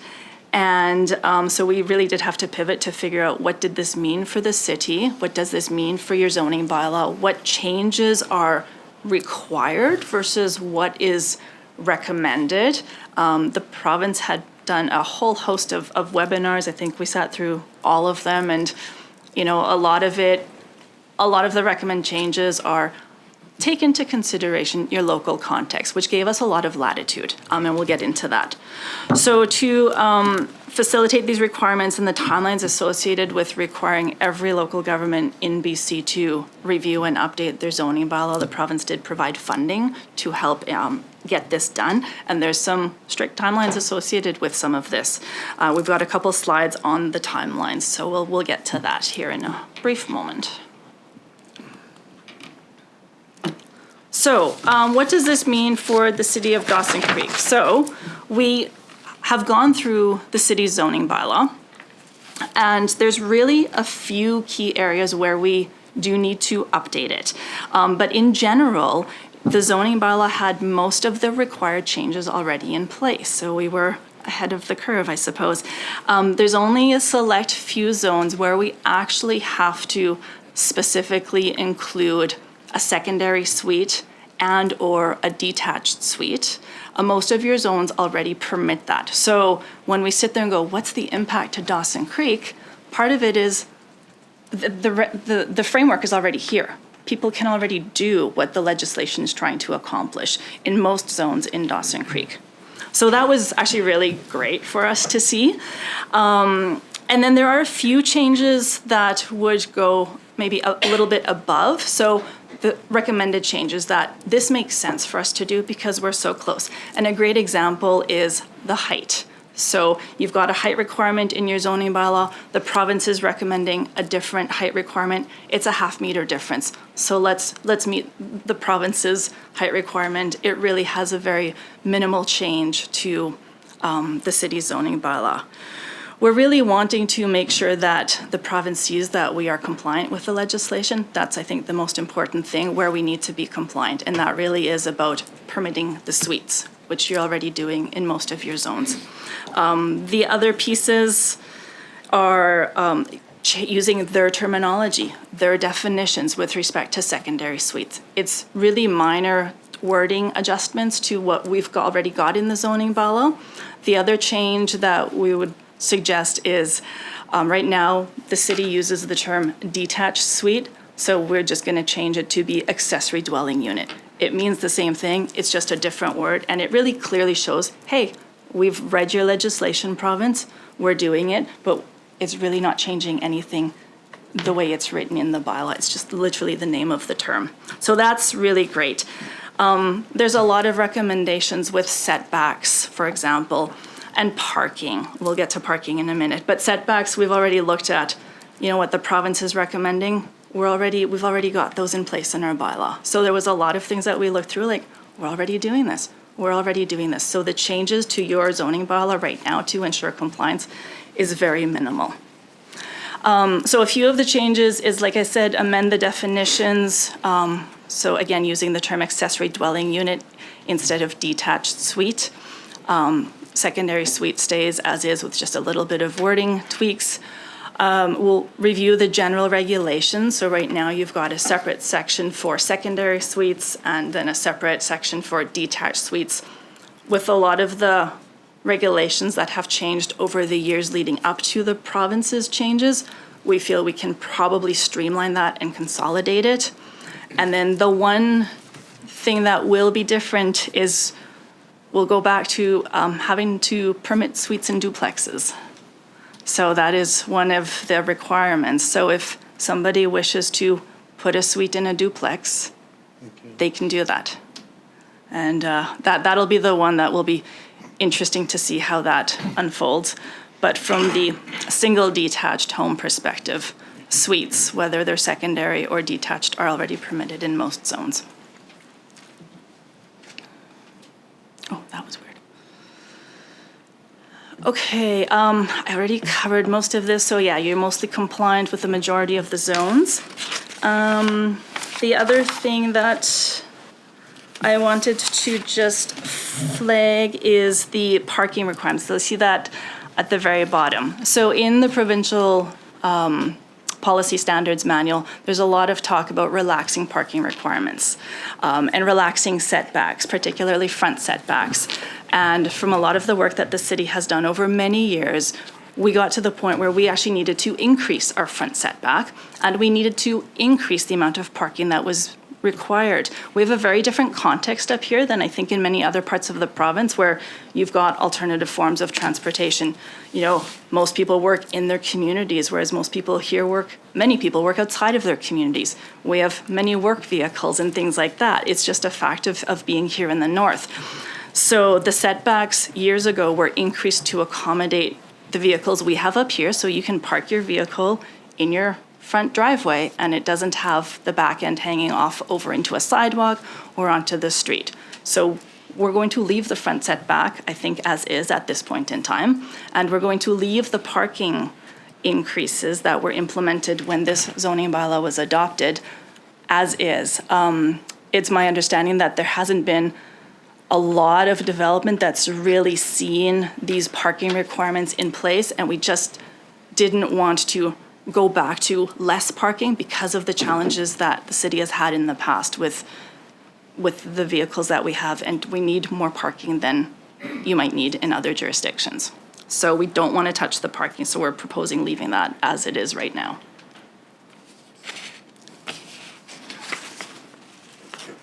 And I think the last two slides really quickly just touches on the timelines. So these are the timelines provided by the province. So December 2023, they released all the regulations. They continue to work through providing guidance manuals and more information. It's just taking time to get all of the pieces out to the various local governments, so we're constantly getting information. The funding that was provided to every local government in the province was in January. 7A touched on the deadline for eligible local governments to opt out of the short-term rentals, so that has been done. That is something that you have to do every year, so because it's so tied to the vacancy rate within the municipality. So that's just something that the city will need to stay on top of. June 30th is our hard deadline when the regulations that will make this zoning bylaw compliant with the required pieces of the provincial legislation need to be done. So we've got a bit of a tight timeline just to get some of these changes made, and then to basically bring the bylaw before council for the reading process. And then in the summer, there is anticipated to be more guidance on updating your official community plan. The city is just starting this process, so we are on top of that information and we'll integrate it through that work as it comes out. There also needs to be an updated housing needs report, which the city is undertaking in partnership with the Peace River Regional District. So when that information is completed, that will be integrated into the official community plan. And then by the end of next year, 2025, which sounds really far away, but it's not, we have to have updated official community plans and a more fulsome updated zoning bylaw. So the updates that we're doing right now by June 30th are very targeted, very specific, just to be compliant with the legislation. And then typically what happens is when a municipality has done an official community plan, then you look at your zoning bylaw more fulsomely to make sure it's consistent with the direction in the official community plan. So small update now on your zoning bylaw, bigger update likely next year. And then just to wrap this up here really quickly, so these are the city timelines that Savanay, Bill, and Devin and I have kind of worked through. So the big one here is, again, like I said, starting the official community plan update, opting out of Bill 35 principal resident requirement for short-term rentals that had to be done by the end of February. We plan to be before you again at the end of April to present the actual zoning bylaw edits here that we're making, and that all gets integrated before the end of June. And then throughout the year, we're working on the official community plan update with hopefully a completion in early 2025, at around which time the housing needs should be complete as well. So there's a lot of moving parts that are all hoping to converge together in the next year or so. And that is all we had for today. Thank you very much for today. For I today. threw that in at the end, so thank you very much. I'll open up for questions. Councillor Earl. Thank you, Worship, and thank you very much, both of you. I was, when initially I heard about the changes coming through, my biggest concern was parking, so this certainly eases my mind. I guess one other question I have, and I'll explain how I arrived at it, but how do these new legislative changes impact our ability to enable variances? And the reason I ask that, not so much this term, but the previous term, there were a number of instances where we as a council made a decision to retroactively allow for either a secondary suite that had been put in unpermitted, wasn't zoned for, what have you. The alternative being that maybe a new property owner who wasn't aware that it was constructed without proper oversight would have to tear it up and do some stuff. So what the previous council did was essentially provide a non-complying suite with a retroactive permission to exist. How will this legislation impact council's ability to vary permitting now that it's something that is being imposed by provincial dictate?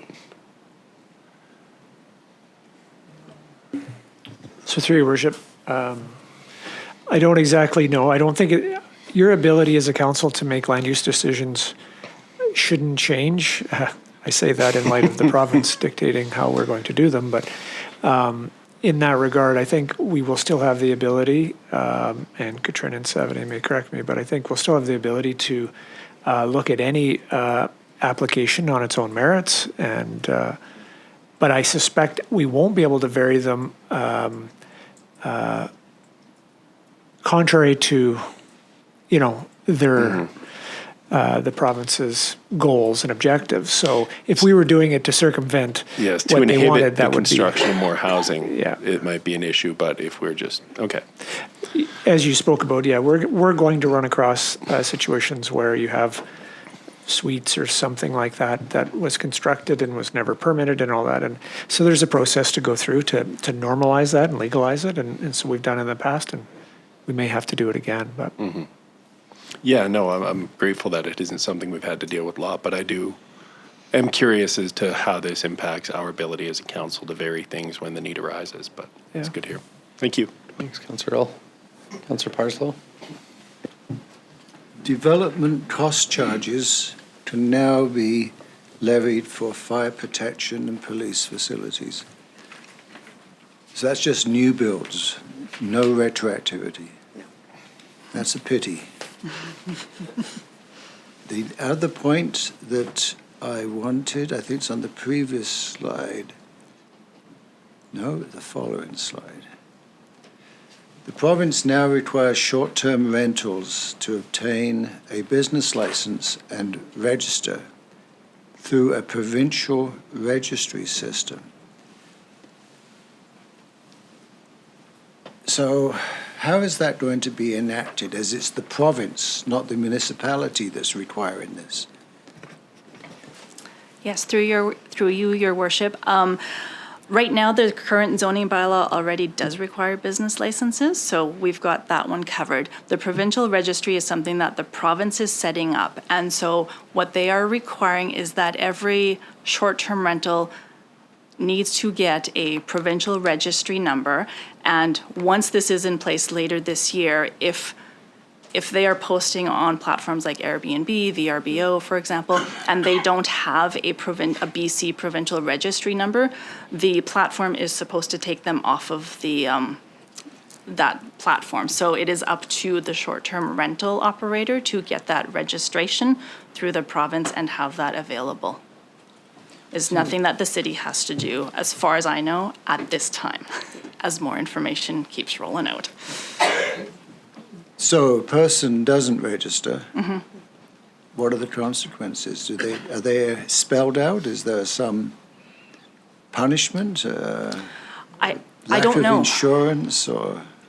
It's a great question. Devin can. So they've provided a little bit of information for us on that. Our bylaw will likely be a little bit busier. They've allowed for higher fines and fees that we can put into our fees and charges bylaw for that. And there's also a provincial task force they're putting together later this fall that they're putting a bunch of money towards. And so the provincial task force is there to assist municipalities with illegal suites or illegal short-term rentals. So, I mean, as much as they are downloading a lot to us, they're providing a lot of supports in terms of resources for helping out investigating these things as they come to us, and then tools in place to leverage and make it worth people's while to get registered. Will we educate them? Because I'm assuming we will police it a little bit. I think as more information comes out, we'll be working with our communications manager and whatever the province puts through. There's likely going to be quite a lot of media, I would hope, through this, because it's going to affect the whole province, especially during vacation season. Thank you. Just pursue this one because you said we have a municipal bylaw that covers this. How do we define short-term rental? I mean, I'm just thinking here, I mean, in the awkward spot of knowing quite a few people I associate with who rent part of their home for a variety of reasons, sometimes for a number of days, sometimes whilst they're snowbirding down south. So what is a short-term rental? Something under a month, or is it 4 months a year? Through your worship, the province defines it as 90 days or less. Most municipalities define it as 30 days or less. And we've opted out of this bill, right? We've opted out of the principal residence requirement, which is a portion of Bill 35. Oh, okay. We have our own bylaws that cover this. So the same definition, anything less than 30 days is short-term? Okay, I believe ours are 30 days, yes. Okay, thank you. Thank you, Councillor Parslow. Any other questions? Yeah, thank you very much for the presentation. Thank you, Devin, and the team. And yeah, it's educational for sure. So thank you. Yeah. Thanks.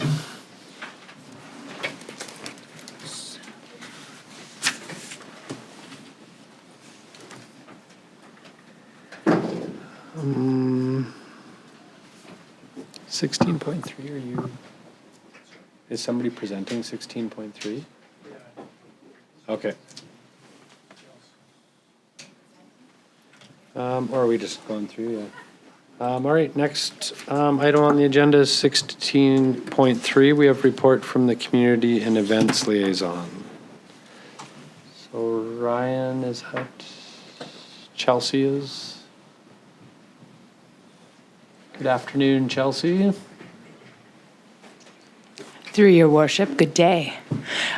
So I am here to present a Committee of the Whole report. It's really just an update.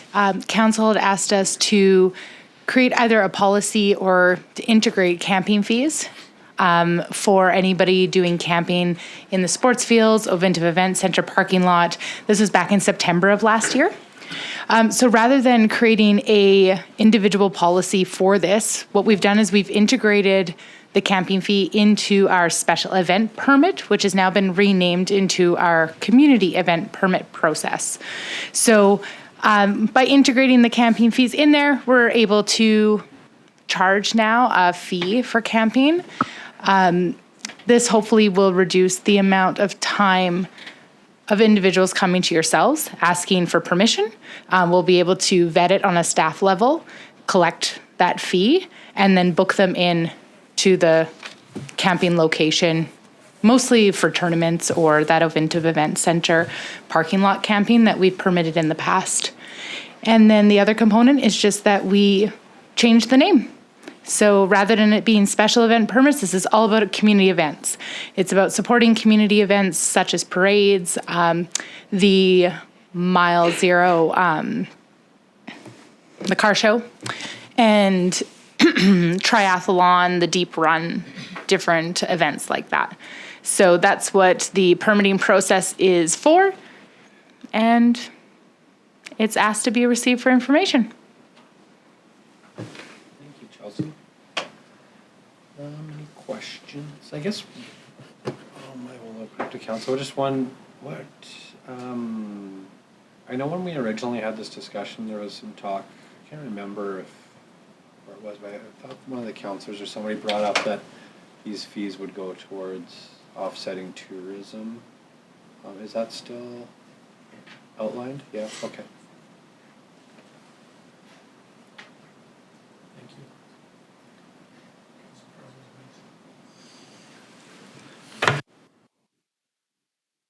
Mine's not on.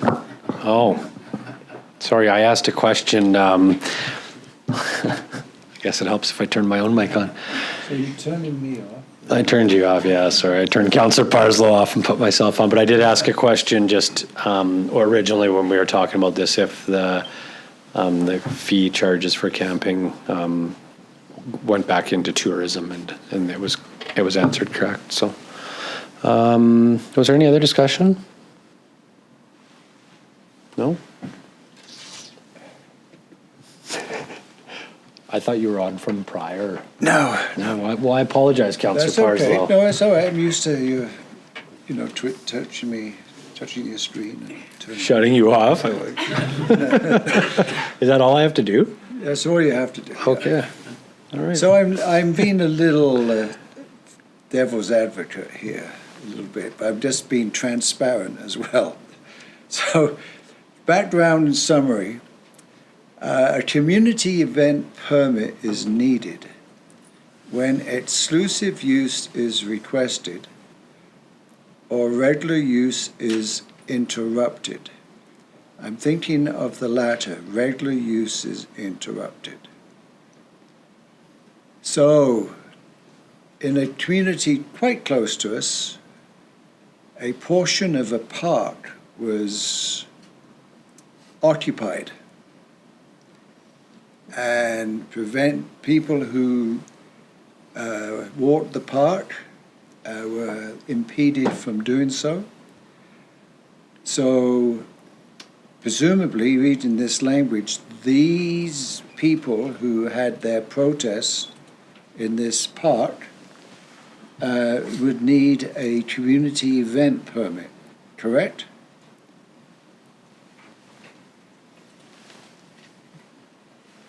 Through your worship, I can't answer exactly as to this circumstance, but for us, anybody who's going to be interrupting park use or has a planned event, often we like to ensure that it's going to be successful.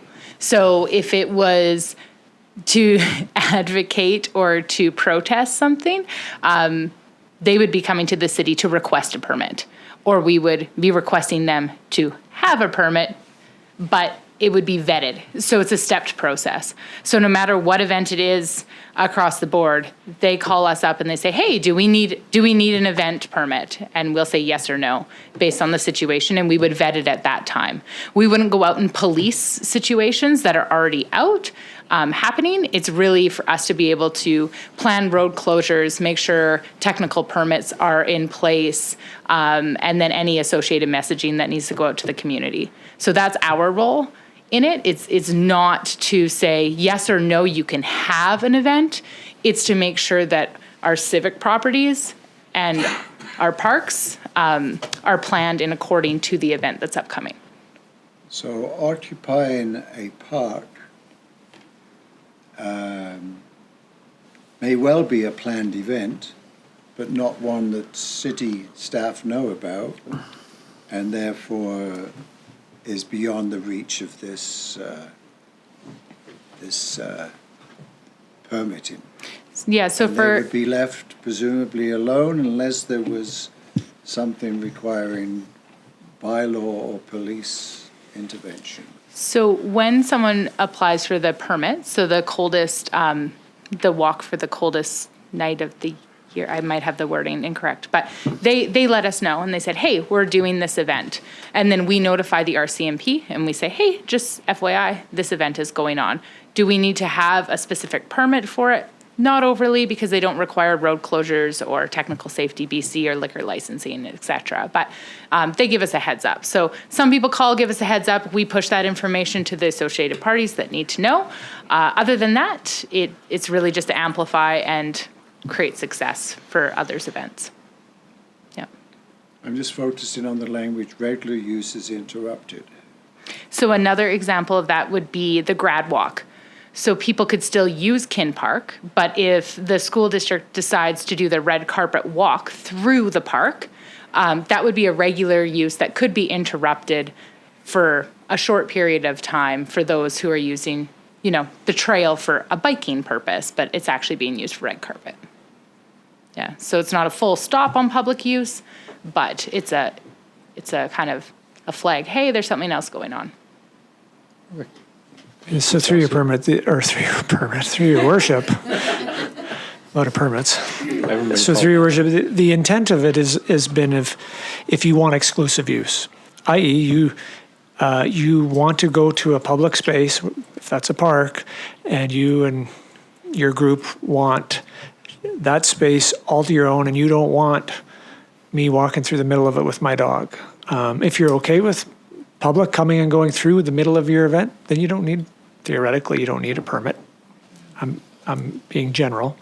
But if you want exclusive use of that space, that's really the intent of the permit. Thanks, Kevin. Thanks, Councillor Parslow. Well, you've got another thing in here, though. I mean, it says, or there's a gathering of 20 people or more. That's any gathering. I mean, I'm just thinking of some of the protests we had here, where sidewalks and parking areas were blocked. Certainly more than 20 people. So that seems to say to me that they are required to get a permit. They're required. So through your worship, that's the intent. But as Chelsea indicated, we're on the compliance, not on the enforcement side per se. So we're not going to run around to everybody that's hosting an event, 20 people or more, and require them to have a permit. I don't think council wants that. I'm going to speculate. I don't know. Again, this is more where people come to us and say, I'd like to do this. I'd like to do it in your space. What do I need? And we do that. We're going to have groups out there that are not going to come to us and that are going to do it anyways. And unless we get complaints, and if we get complaints, then we would probably visit with bylaw and have a conversation. But again, it's all about compliance. Thank you.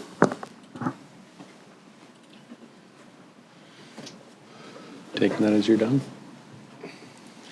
Any other questions? No? All right. Well, thanks, Chelsea. Appreciate it. Have a wonderful day. All right, next order of business, 17, recess to close meeting. 17.1, resolution to move into meeting of council, closed to the public. Agenda item 4.1 and 5.2, section 91K, negotiations and related discussions respecting the proposed provision of municipal services that are at their preliminary stages. Agenda item 5.1, section 91C, labor relations or other employee relations. Agenda item 5.2, section 92B, the consideration and information received and held in confidence relating to negotiations between the municipality and the provincial government. Councillor Earl, second Councillor Sudnick. Call that to vote.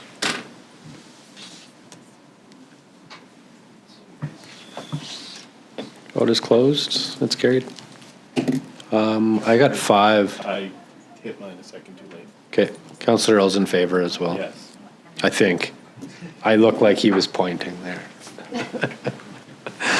You weren't opposed, were you?